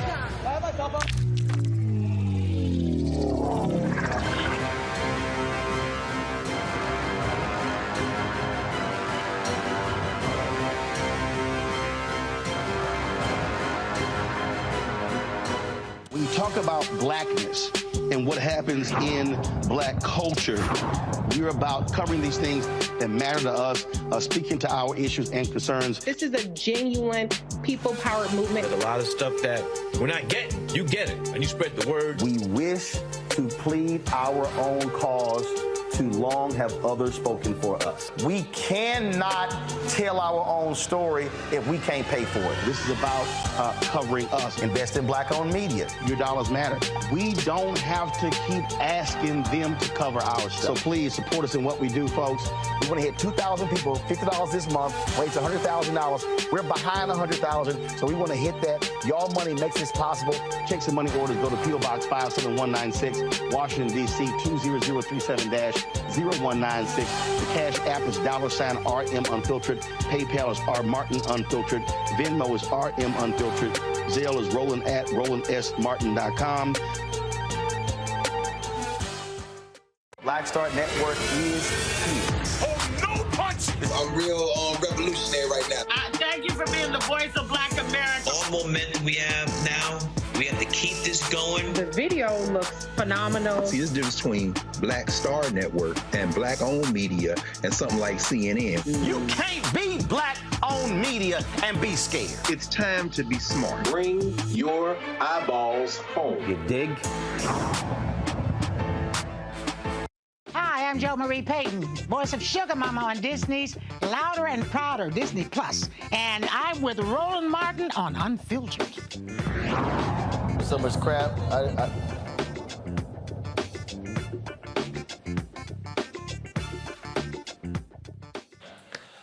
All right, folks, we talk about what's happening in business in this country. A lot of corporations, after George Floyd's death, talk the good talk, but a lot of them are not walking that walk, of many of them walking back a lot of those commitments. One of the folks is holding them accountable when it comes to issues such as diversity, equity, inclusion, is Congresswoman Joyce Beatty out of Ohio. She joins me right now. Congresswoman, always glad to have you here. First, before we get into that, you just left the floor. Republicans went after one of your colleagues, Congressman Adam Schiff, censoring him on the third time in history. More theatrics. Oh, well, that's exactly what my Republican colleagues were doing. But we all, the Democrats, stood with Adam. We went on the floor because Adam Schiff was doing his job, and they know that. He led the committee for impeachment.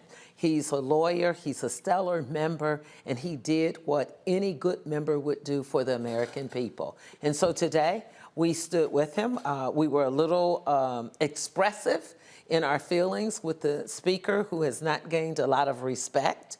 And we told him that this was not fair, and he knew it.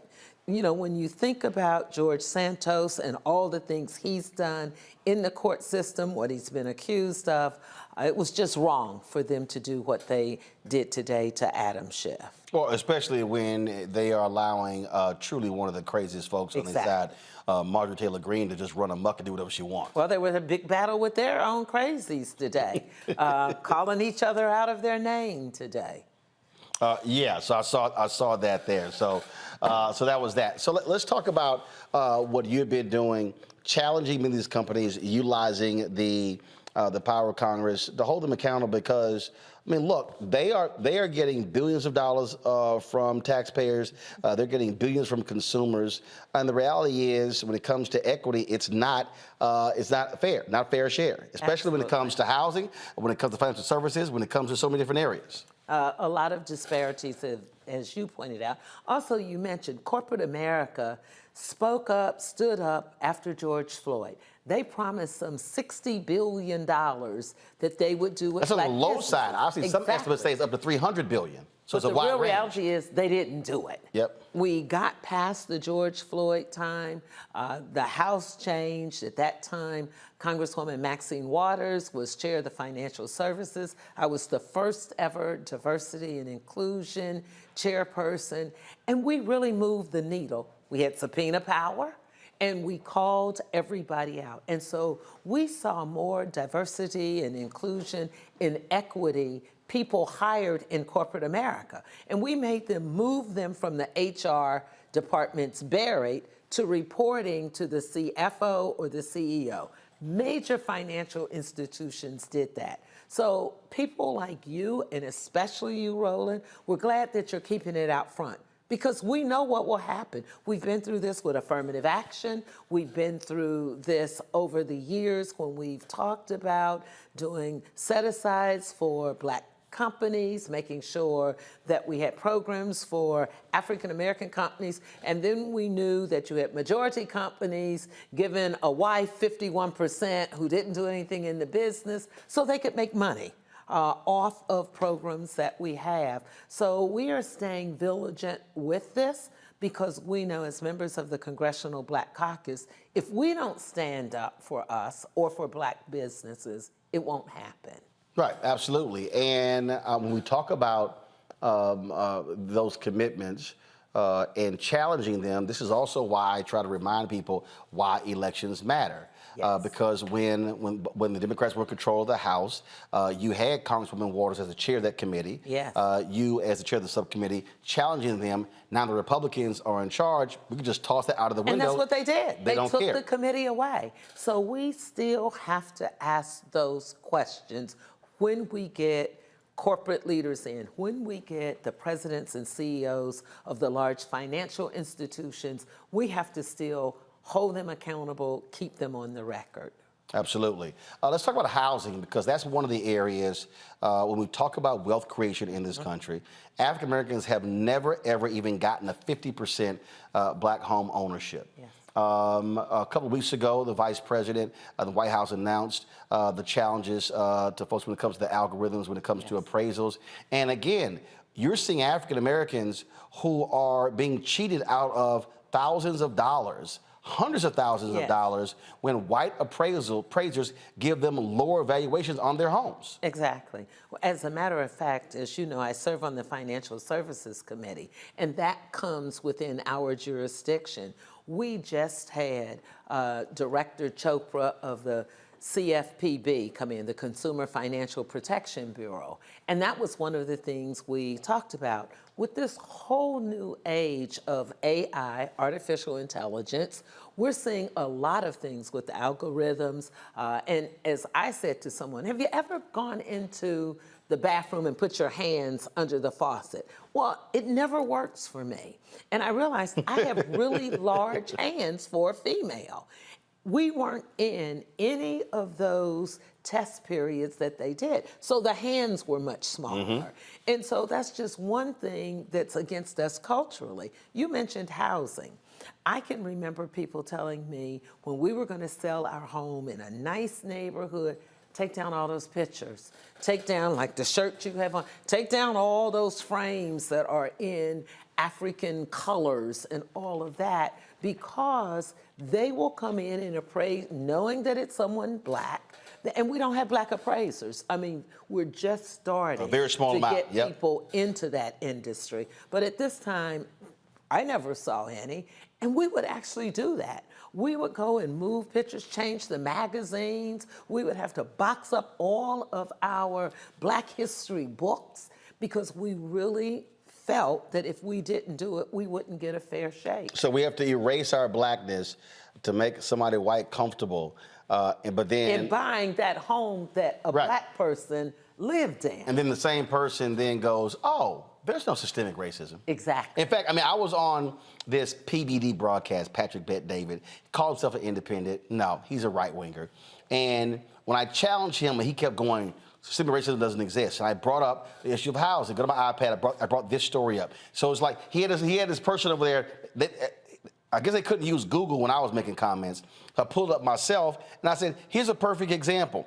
I said, well, they studied census tracts, and it showed, they studied 47 million appraisal reports. He then goes, oh, I don't believe it. I'm like, oh, so wait a minute. So we just totally blow off the facts behind it. You don't want to believe it when the data's sitting right in front of you. Exactly, exactly. And I think that's why we have to make sure that we're in every field. We wouldn't be covering many of the things we cover in media, but for Roland Martin. And so it's important for us to, at a very early age, start letting our young folks know, here's a great career opportunity for you.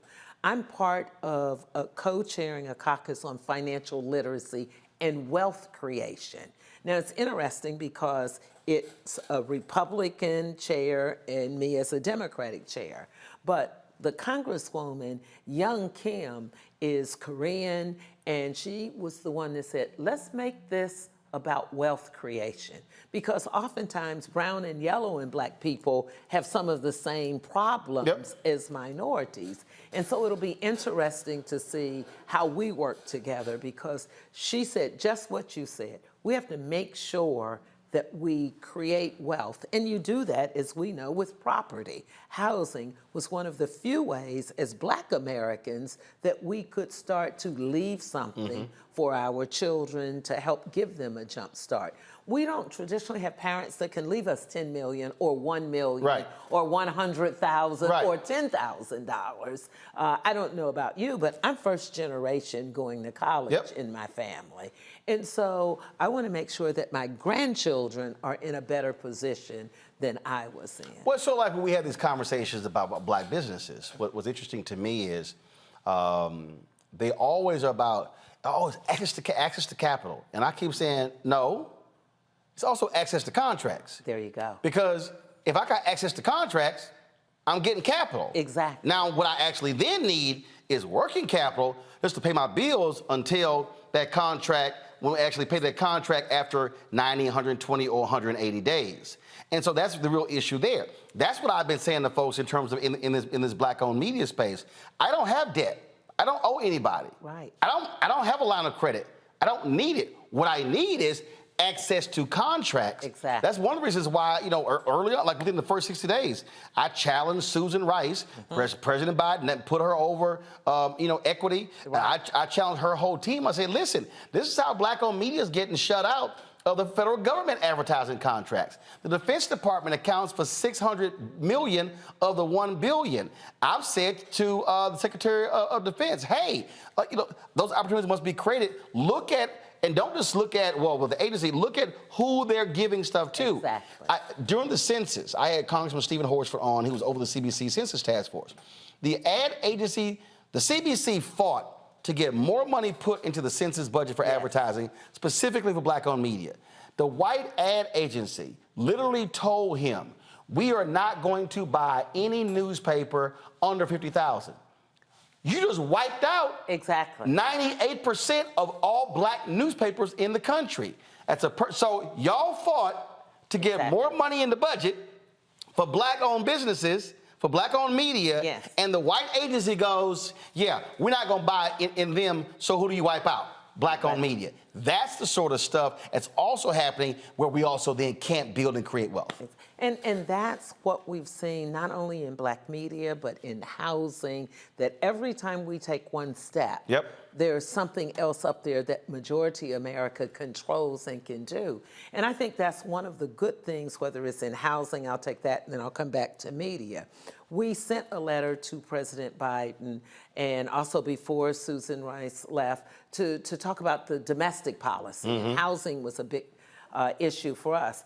now, as we know, former Congresswoman Marcia Fudge is there now as the Secretary of HUD. She has made a huge difference by coming back home meaning not just to Ohio, but across the country, and putting more money into urban areas. So it proves the point, like having you here, and we need to do, and I'll go on record saying this, we need to do everything we can to help maintain you as a voice for us, just like supporting HUD Secretary Marcia Fudge. The Biden team have really reached out to us, and when you talk about appraisals and doing studies, they created a first ever task force called PAVE to take a look at this. So at least they're hearing us, and I think that's a great first step.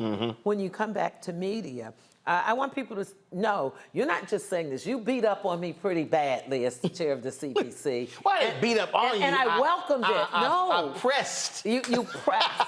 But I tell you what, it gave me the tools that I needed to go into the larger room and the larger caucus and say, look, if I need to go on air to talk about an issue, I can always call Roland Martin, and he returns the call, and he's not afraid to fight.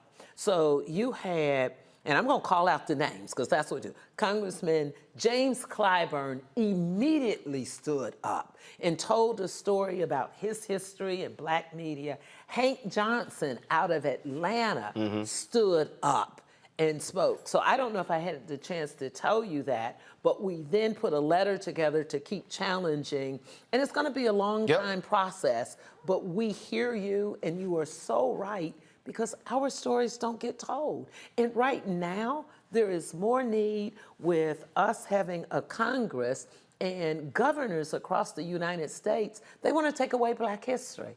They want to not acknowledge Black history as American history.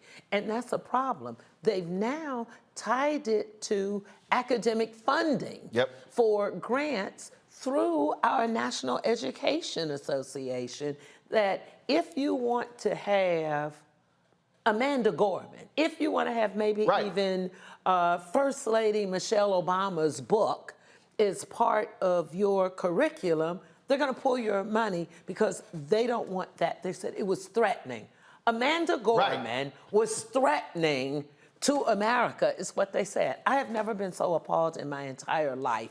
So I came out with a piece of legislation. Jamal Bowman out of New York supported me.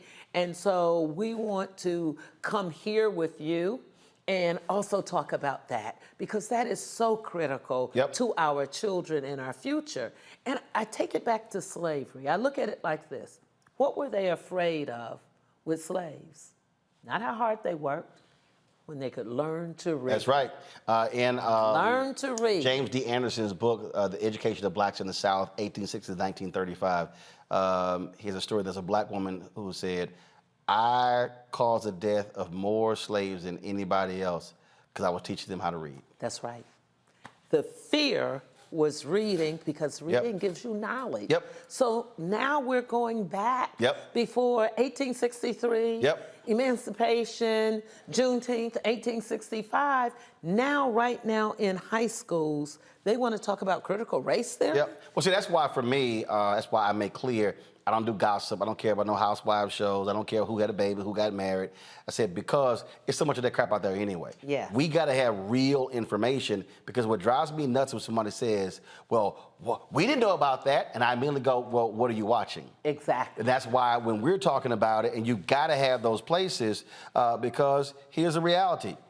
I don't care if you got a black president at MSNBC or a black president at ABC News. The reality is they're programming to mainstream. They're programming to white viewers. And so we put black folks front and center. Hold tight 1 second, going to a break. We come back, folks. More of the Congresswoman Joyce Beatty, our panel, they got questions as well. Again, we're talking about housing, financial services, black-owned media.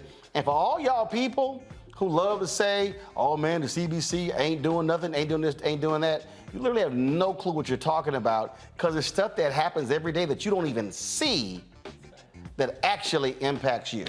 Don't forget, folks, to download our Black Star Network app, Apple phone, Android phone, Apple TV, Android TV, Roku, Amazon Fire TV, Xbox One, Samsung Smart TV. Also, your dollars matter. Our goal is to get 20,000 of our fans contributing on average $50 each. That's $4.19 a month, 13 cents today. Join our Bring the Funk fan club. If we hit that, that's $1 million raised by our fans. That is huge for us in order to do what we do. Check in money orders, seen to P.O. Box 57196, Washington, D.C. 20037-0196. Cash App, $RM Unfiltered. PayPal, R Martin Unfiltered. Venmo is RM Unfiltered. Zelle, RolandSMartin.com. Roland@RolandMartinUnfiltered.com. Be sure to get a copy of my book, White Fear, How the Browning of America is Making White Folks Lose Their Minds. Available at bookstores nationwide. Download a copy on Audible. We'll be right back.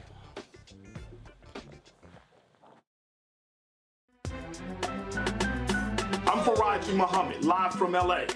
And this is The Culture. The Culture is a two-way conversation. You and me. We talk about the stories, politics, the good, the bad, and the downright ugly. So join our community every day at 3 p.m. Eastern and let your voice be heard. Hey, we're all in this together. So let's talk about it and see what kind of trouble we can get into. It's The Culture, weekdays at 3, only on the Black Star Network. My early days on the road, I've learned, well, first of all, as a musician, I studied not only piano, but I was also drummer and percussion. I was all city percussion as well. So I was one of the best in the city on percussion. There you go. Also studied trumpet, cello, violin, and bass, and any other instrument I could get my hand on. And with that study, I learned again what was for me. I learned what it meant to do, what the instruments in the orchestra meant to each other in the relationships. Right. So that prepared me to be a leader. That prepared me to lead orchestras and to conduct orchestras. That prepared me to know to be a leader of men, they have to respect you and know that you know the music. You have to be the teacher of the music. You have to know the music better than anybody. There you go. Right, so you can't walk in unprepared.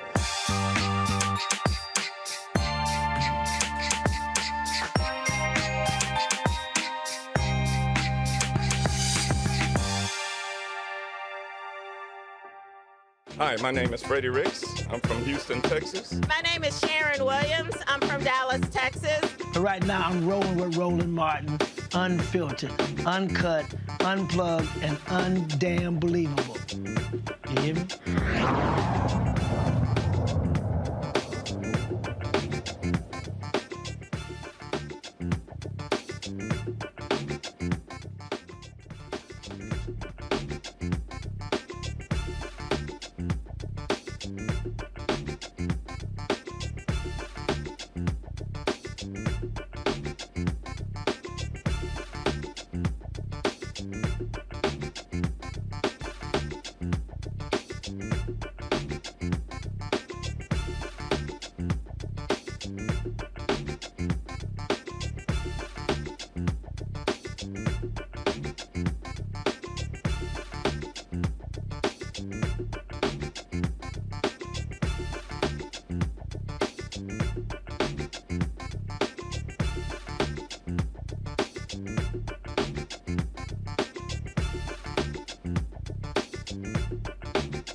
All right, folks, we're joined in the studio by Congresswoman Joyce Beatty of Ohio. We got panelists here. Rebecca Carruthers, what's your question for the Congresswoman?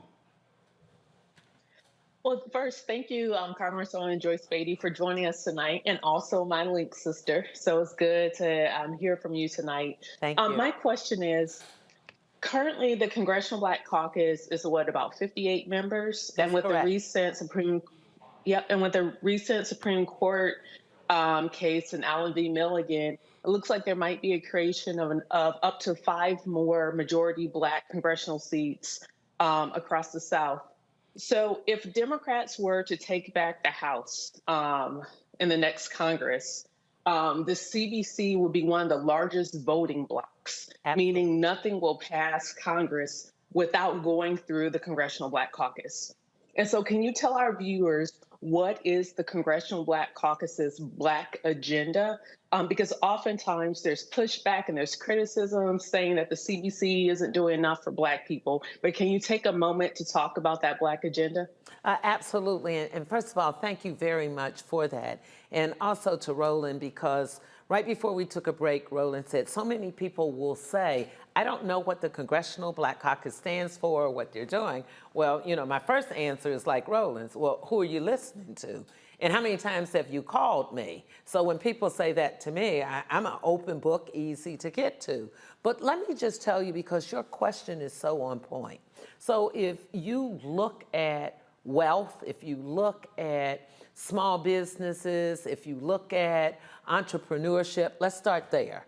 So what we did, and I can give you proof, when we were in the last session and we were in charge with 58 members then in the Congressional Black Caucus, but for us, you wouldn't have broadband in the infrastructure bill. But for us negotiating within our party on the bipartisan infrastructure bill from the Senate, it would not have passed. And that's $1.3 trillion that I got to negotiate, taking in members of the Congressional Black Caucus to get it passed. If we look at childcare, Pell Grants, if you look at HBCU funding, the most we've ever received in the history of the Congress. We will continue with education and healthcare to make sure that we sustain those Black Americans who are getting the Pell Grant. If you look at what has happened now, we were able, through this administration, we have more women, more Black people in the history of all the presidents to have positions in the White House. When you come back to us, safer communities, we know that Black Americans are losing far too many of our brothers and sisters to gun violence, to assault weapons, to crimes by police officers. But for the Congressional Black Caucus and our fight for safer communities, but for the Congressional Black Caucus, we're still talking about reauthorizing the Voting Rights Act of 1965. So I need Black folks to understand, if you don't get registered to vote, and if you don't vote, we won't be able to do anything. So that leads our Black agenda. You just mentioned what has happened in Alabama. That could also be true for us in Louisiana, in North Carolina, South Carolina, Mississippi, where we only have one Black member in those southern states. And so if we get that increase, you're right, our numbers will go up. And if we get that and we take back the majority, it puts us in one of the most powerful positions that we can be for voting rights. We can go back and get the George Floyd and Justice in Policing Act. We can get better housing deals, because we know now when we have successes like we did with the Chip and Science Act, $56 billion in a piece of legislation, 26 million came to Ohio, which means we're going to have 100,000 some jobs that we at the Department of Commerce to be able to put an office of opportunity and equity. That was my legislation that was accepted. The Republicans didn't kick it out, and the President of the United States signed it into the bill. Now, we don't wear a sign every day saying, look at what we've done. We're out there in the trenches fighting for Black America, especially. And then Black folks want to ask us, after not reading, not contributing, or listening to Roland Martin and others, then we would know what happens. He calls us all the time, and whether we're here in the seat or not, he tells America what's happening. Black media is so important. So I'm going to make a commitment to Roland that we will also continue to fight to make sure that we put more monetary support for Black media. Then I think we would have fewer people, and I know they ask you. You're so active in the community, in the links, and I know they say, well, what do you think they're doing? We also know during Congressional Black Caucus Foundation annual legislative conference, we have more black folks in Washington than we have all year. And they come out for that. So let me just say, we have 15 brain trusts and we have 50-some workshops. We need people to be as much in the workshops as they are in the Thursday and Friday and Saturday partying events. And I can say this here because I do a workshop. Roland has always been there for me.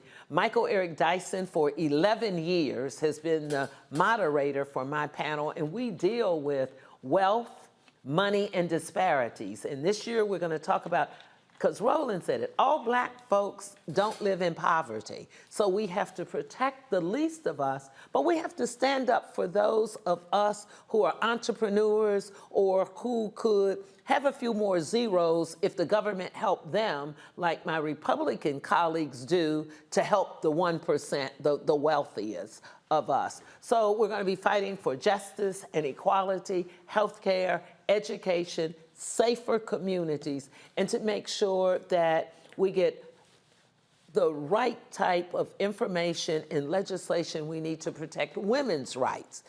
We have to deal with the constitutional changes that are made.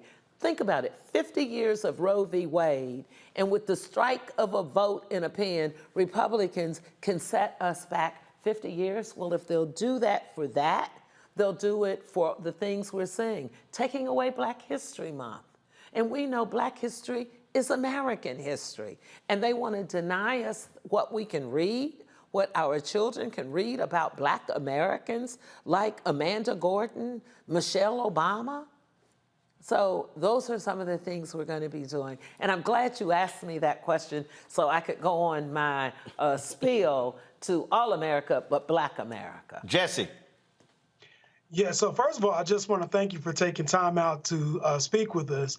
My question is more so focused in the arena of housing, as that's the space that I primarily work in.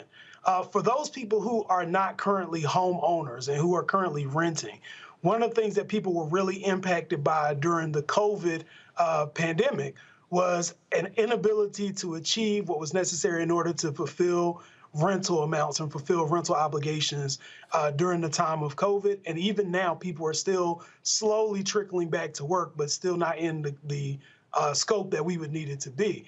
I was just curious as to if there's any legislation or any discussion going on in Washington about continuing and maybe even making permanent rental assistance programs to keep those who are renting in their homes.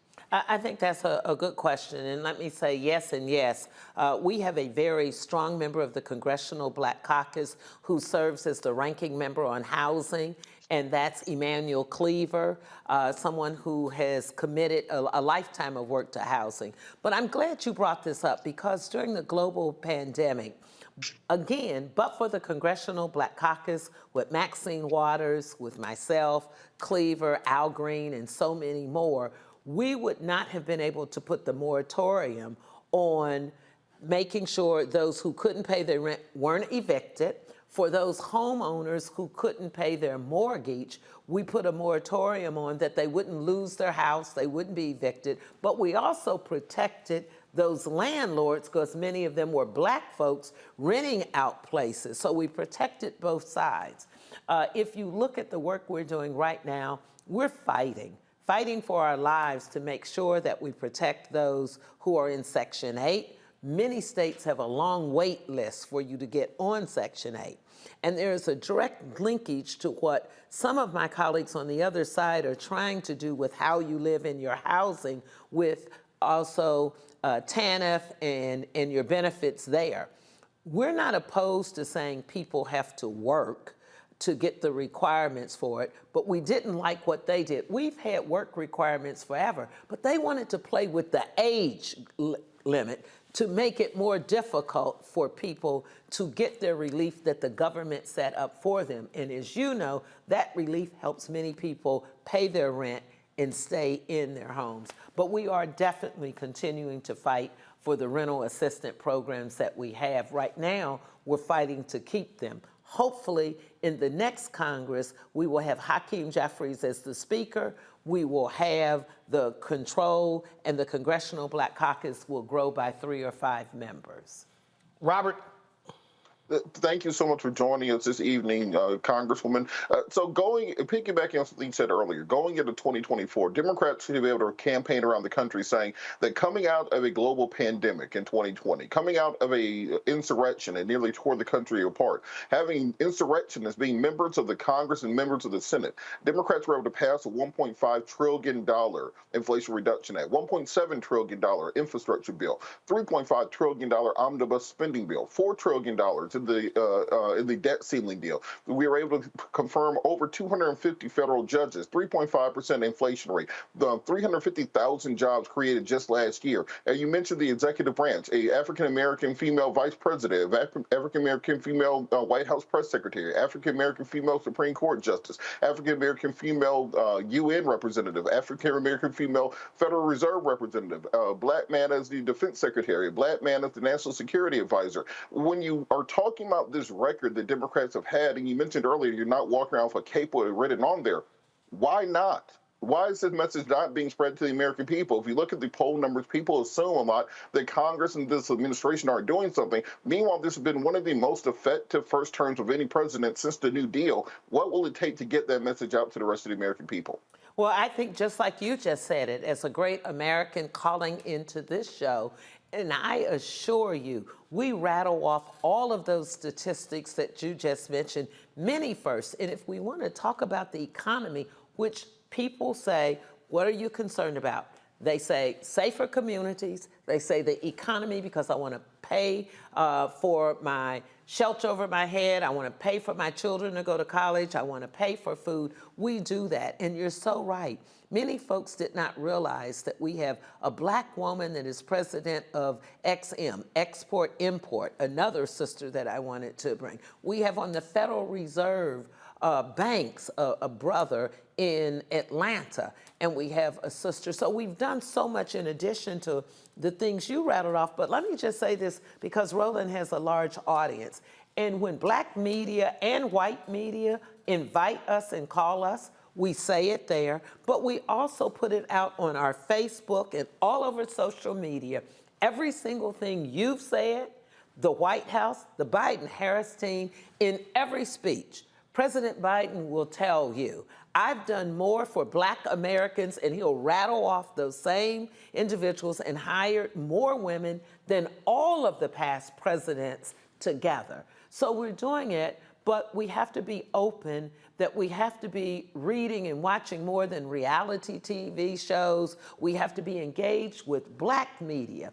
White media is not always going to tell you what the Congressional Black Caucus is doing. They're also not going to tell you what Biden-Harris is doing. They're still dealing with it. We have a black female as vice president of the United States who is directly next in line if something would happen to the president or may succeed him in president. So they're not trying to help us. That's why they're trying to take away black history as American history. They're trying to censor what our children can read, because all of this is in the documents that we're reading. Now, I'll do anything the listening audience wants us to do.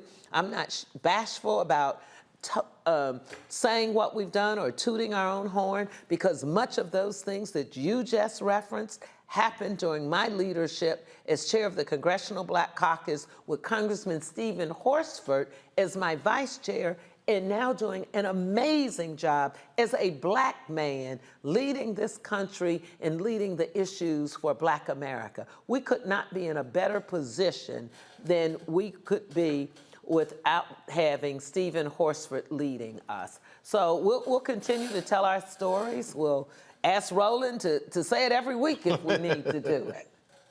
Well, we appreciate you dropping by. This is your first time visiting the studio. I know. Let me tell you, if you haven't been here, I mean, I'm looking at Black Lives Matter, black-owned businesses, and Roland Martin is all over this studio. So that's another reason we need to make sure that we keep Roland Martin on the air. We need to do more so he can bring more people on and we can continue to have him here, because I can tell you, he speaks truth to power and he's never forgotten from where he came from. Well, I certainly appreciate it, and we're going to keep doing that. So thanks a bunch, and we will see what happens next. All right. Thanks a bunch. Folks, got to go to the break. We'll be right back. Roland Martin Unfiltered on the Black Star Network. Jolene, come set this. Hatred on the streets, a horrific scene, a white nationalist rally that descended into deadly violence. White people are losing their damn minds. As an angry pro-Trump mob storms the U.S. Capitol, we've seen shooting. We're about to see the rise of what I call white minority resistance. We have seen white folks in this country who simply cannot tolerate black folks voting. I think what we're seeing is the inevitable result of violent denial. This is part of American history. Every time that people of color have made progress, whether real or symbolic, there has been what Carol Anderson at Emory University calls white rage as a backlash. This is the rise of the Proud Boys and the Boogaloo Boys. America, there's going to be more of this. Here's all the Proud Boys, guys. This country is getting increasingly racist in its behaviors and its attitudes because of the fear of white people. The fear that they're taking our jobs, they're taking our resources, they're taking our women. This is white fear.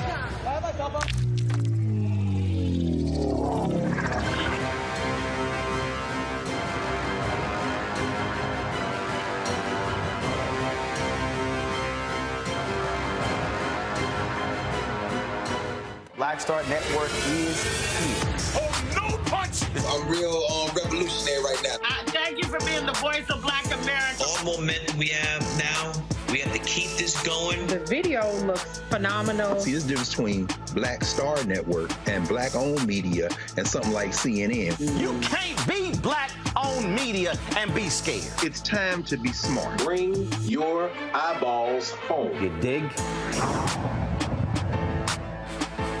Hello, I'm Jamia Pugh. I am from Coatesville, Pennsylvania, just an hour right outside of Philadelphia. My name is Jasmine Pugh. I'm also from Coatesville, Pennsylvania. You are watching Roland Martin Unfiltered. Stay right here.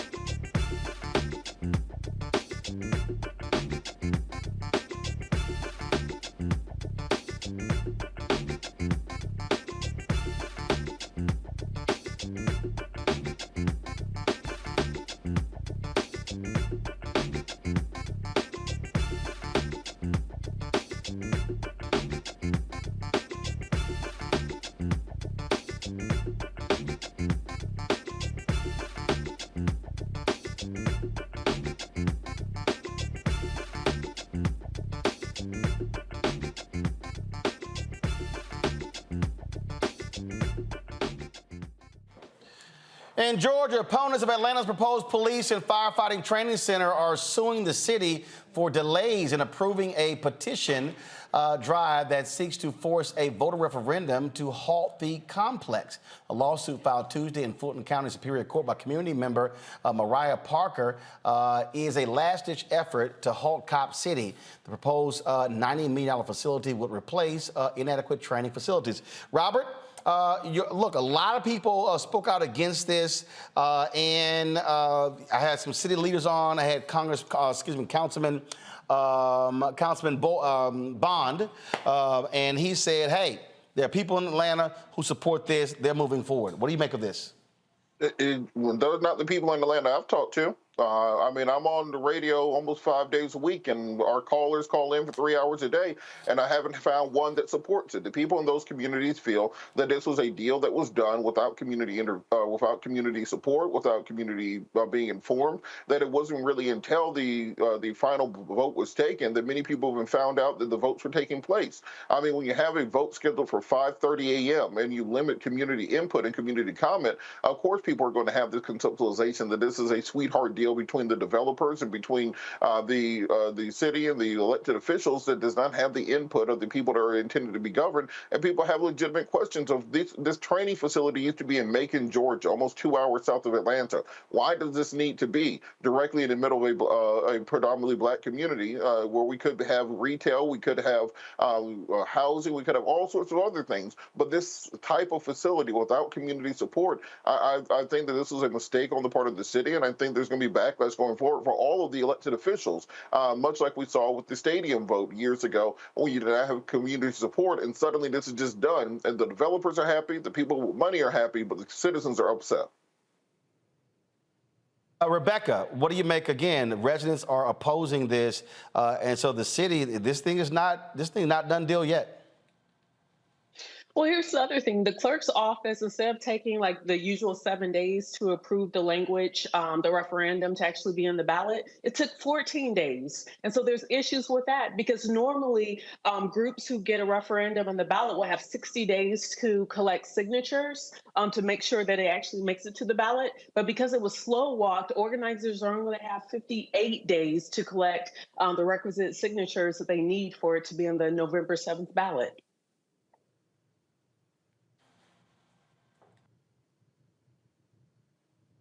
Jesse, go ahead. Well, I think, the people are obviously organized and they're trying to speak against this. And I think anytime that you have a community who is pushing against any sort of development, it needs to be taken into consideration. Unfortunately, I don't live in Atlanta, so I'm not as familiar with what exactly the issue is, but I can imagine that given all of the things that we've seen Atlanta Police Department involved in over the past few years, I can see why residents, particularly African-American residents, may have some concerns.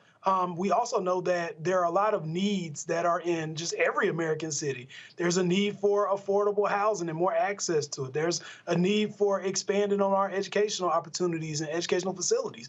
And I just feel like, if there's a push by the community to say, hey, maybe this money could be used in another way, or this area, this land could be used in another way that's more conducive to what the community wants, then it needs to be considered. Break. We'll be right back on Roland Martin Unfiltered on the Black Star Network.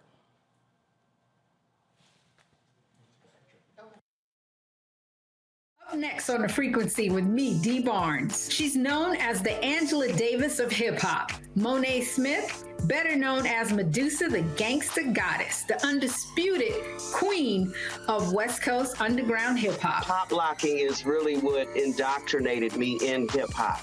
I don't even think I realized it was hip-hop at that time. Right. It was a happening. Mm-hmm. It was a moment of release. We're going to be getting into her career, knowing her whole story, and breaking down all the elements of hip-hop. This week on The Frequency, only on the Black Star Network.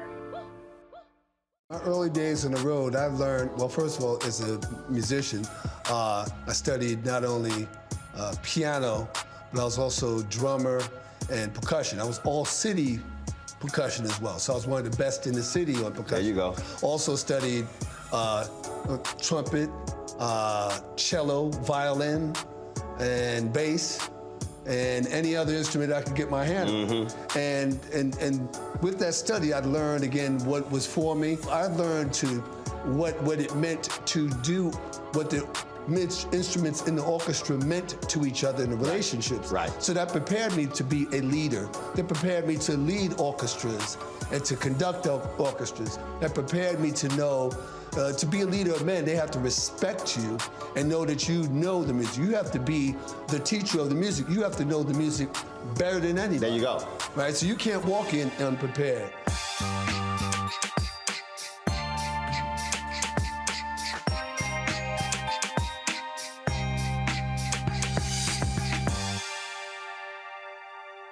On the next, A Balanced Life with me, Dr. Jackie, owning your energy and how to use it.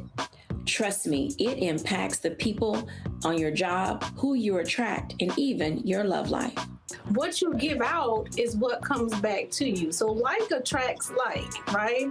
So if you come in with a negative space and I match that negative energy, then 2 seconds later somebody else coming with more negative energy, and then I was just always just matching negative stuff. And here's the kicker. If you're not careful, that energy can even be stolen. That's all next on A Balanced Life on Black Star Network.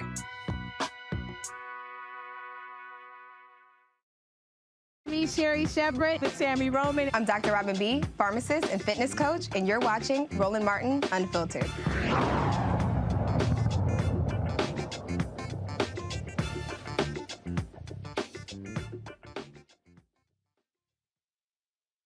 We had him on the show. One of the Central Park exonerated five is running for New York City Council to represent Harlem in the competitive primary. Yusef Salaam is, of course, seeking a position. They served nearly 7 years in prison after being wrongfully accused, convicted, and imprisoned for the rape and beating of a white woman jogging in Central Park in 1989. This, to me, Rebecca, is something that's critically important because to have folk who are able to serve in elected office who've had to experience the downside of public policy, I think is much more powerful than folks who've never had to endure things like that.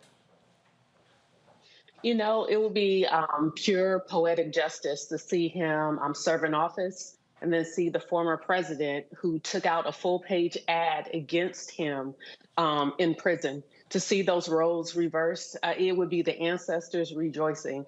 So, I wish him luck as he moves forward in the process of becoming a elected official. Speaking of elected officials, last night, Jesse, in Virginia, you had 3 incumbent reform prosecutors who faced off against 3 Democratic pro-law enforcement candidates, and the reform prosecutors, they all won. What we are seeing is a continual attack on reform prosecutors, even in Democratic primaries, by these folks who are law and order, who are being supported by police departments and being supported by police unions. Absolutely. So once again, we see it's a push for anti-blackness. It's very easy for homogenous populations and people who support the oppression of black people and black communities to want to push for having folks who are going to be tough on crime. It's always the popular political slogan to come out whenever somebody is running for any position. And I think it's critically important that people understand that elections at the national level are not the only elections to focus on. Sorry, my powers as well. The elections at the national level are not the only elections to focus on. All politics are local. Another race, Robert, that is actually huge there in Virginia. Former state representative LaCharisse Ayer, she defeated longtime state representative Joe Morrissey, the self-described pro-life Democrat, in his primary election. Her victory marks a significant win for the pro-choice movement in Virginia. It solidifies a Democratic majority in the narrowly held chamber, as Morrissey was a lone anti-abortion Democrat in the Virginia State Senate. She's a former member of the House of Delegates, openly pro-choice, and spent much of her time on the campaign trail criticizing Morrissey's anti-abortion voting record. The Democratic majority in the state Senate has been slim 22-18, including Morrissey, who often broke with his party to vote against abortion rights. She's going to face off against a Republican challenger in November. But the thing, this was a major black district, Robert. This guy's been highly controversial, had been sleeping with an underage woman, a sister who he later married and had kids with, but then she filed for divorce during the primary, but was still doing robocalls for his campaign. I mean, there were some people who literally were saying Joe Morrissey was blacker than some black state officials. Like, I literally actually heard that in terms of how he voted, and he was, in many cases, bulletproof, but the system was able to take him down. The Democratic Party of Virginia ain't been right since they did wrong by Justin Fairfax. This is just a continuation of that. Every time we do a story about the Virginia Democratic Party, it's always about some sort of mess involved, and I think they have to clean up house there. But I think more so, this should be a shot across the bow for conservative Democrats across the country to understand that the progressive wing of the party is where the energy of the party is. The progressive wing of the party is where the future of the party is. If you talk to 18 to 24-year-olds who are really just getting involved in campaigns, things, their issues are progressive issues across the board. And it's very important that we're working on what the issues are going to be for 2024, that we can't keep talking about these middle-of-the-road, milquetoast issues that many people want to harken back to as if we're campaigning in 1958. You have to campaign for the election that's in front of you, and you have to campaign on that strong, progressive, bold agenda that's really going to get people elected. Look, you're absolutely right. Look, people got to understand what we're dealing with. For instance, you got Governor Ron DeSantis of Florida who's running, Mike Pence running for president. These two idiots literally were speaking in Greensboro, North Carolina, and Florida. And you know what they said? Oh, if I'm president, we're going to restore Fort Bragg. They want to bring back the Confederate name of a military base. So ain't it funny when I see these people on social media talking about it's the Democrats, they the ones who supported Jim Crow. Who's the one standing up for the Confederacy in the 21st century? Republicans. Watch this. And I also look forward to, as president, restoring the name of Fort Bragg to our great military base in Fayetteville, North Carolina, and thank the people that have served there, and they're proud of their service there. And it's an iconic name and an iconic base, and we're not going to let political correctness run amok in North Carolina. Gotta go, but let's be real clear. That dumbass can't do that because Congress passed a law to change the names. He can't do nothing unilaterally. Well, I think that's the whole thing with DeSantis, that he is trying to run almost a George Wallace-style campaign for president, where he's running on CRT, he's running on the anti-woke agenda. I'm going to bring back the names of Fort Bragg and Fort Benning. I want to defend Confederate monuments, etc. And just when somebody tells you who they are, just believe them. Ron DeSantis is telling you that he is trying to run on a pro-Klan agenda. We have to believe him when he says that. If you look at the policies that he has done in Florida, what has happened to test scores in Florida since he became governor? You've seen math scores in Jackson County drop by 24 points. Reading scores in Opelousas County down 17 points. So this anti-woke agenda has not worked in Florida. And we're seeing it that it's not going to work nationwide. The fact that Ron DeSantis is still down by 30 points to somebody who's been indicted twice should tell you all you need to know about the residency of his messaging. Robert, we appreciate it. Thanks a bunch. Jesse, real simple. Bottom line is this here. They're not just DeSantis and Pence, the whole damn Republican field. They are appealing to whiteness. That is their strategy. Absolutely. It seems like they always play to the numbers game, and they feel like if they can get everybody on the quote-unquote white side to support their cause, they'll be able to retain power. But I think it's important for people to also understand that this isn't the first time that we've heard about Ron DeSantis doing things that are racialized. And I think if you go back to the Florida gubernatorial election, we heard that wonderful quote from Andrew Gillum that says, we're not saying that he's racist, but the racists think he's racist. And so he's trying to weaponize that in order to get even more political power. And I think it's very important for everybody in the voting community to look and see what's happening and be ready to, if you haven't registered already, go ahead and do it. Be ready when the time comes. And Rebecca, while you got the white Republicans saying this, well, you got Senator Tim Scott saying this. And the left, we all know this to be true. The left weaponizes race whenever they're losing an argument. That does my grandfather a disjustice, an injustice. It's disrespectful. The pain and the left. Guess what? When you stand in front of a crowd and say that, you're actually appealing to race, Tim Scott. And when you do what DeSantis has done, Rebecca, you're appealing to race. They're weaponizing race, and even he knows it. Well, look, here's something that we all know. Whiteness in America is a political class. There has been points where it's even been codified into law.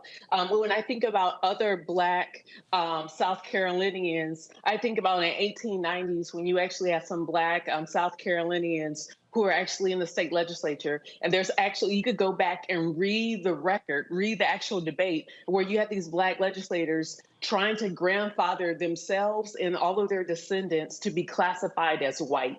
And so as you're talking about white supremacy and what we're seeing that's coming from the conservative party in America, once again, this is about protecting whiteness because whiteness equals power, and it is codified in certain code as an actual like political class. So that's what these people are fighting for. So even though Tim Scott, we know him ethnically to be African American, he's still fighting to be a part of that white political class.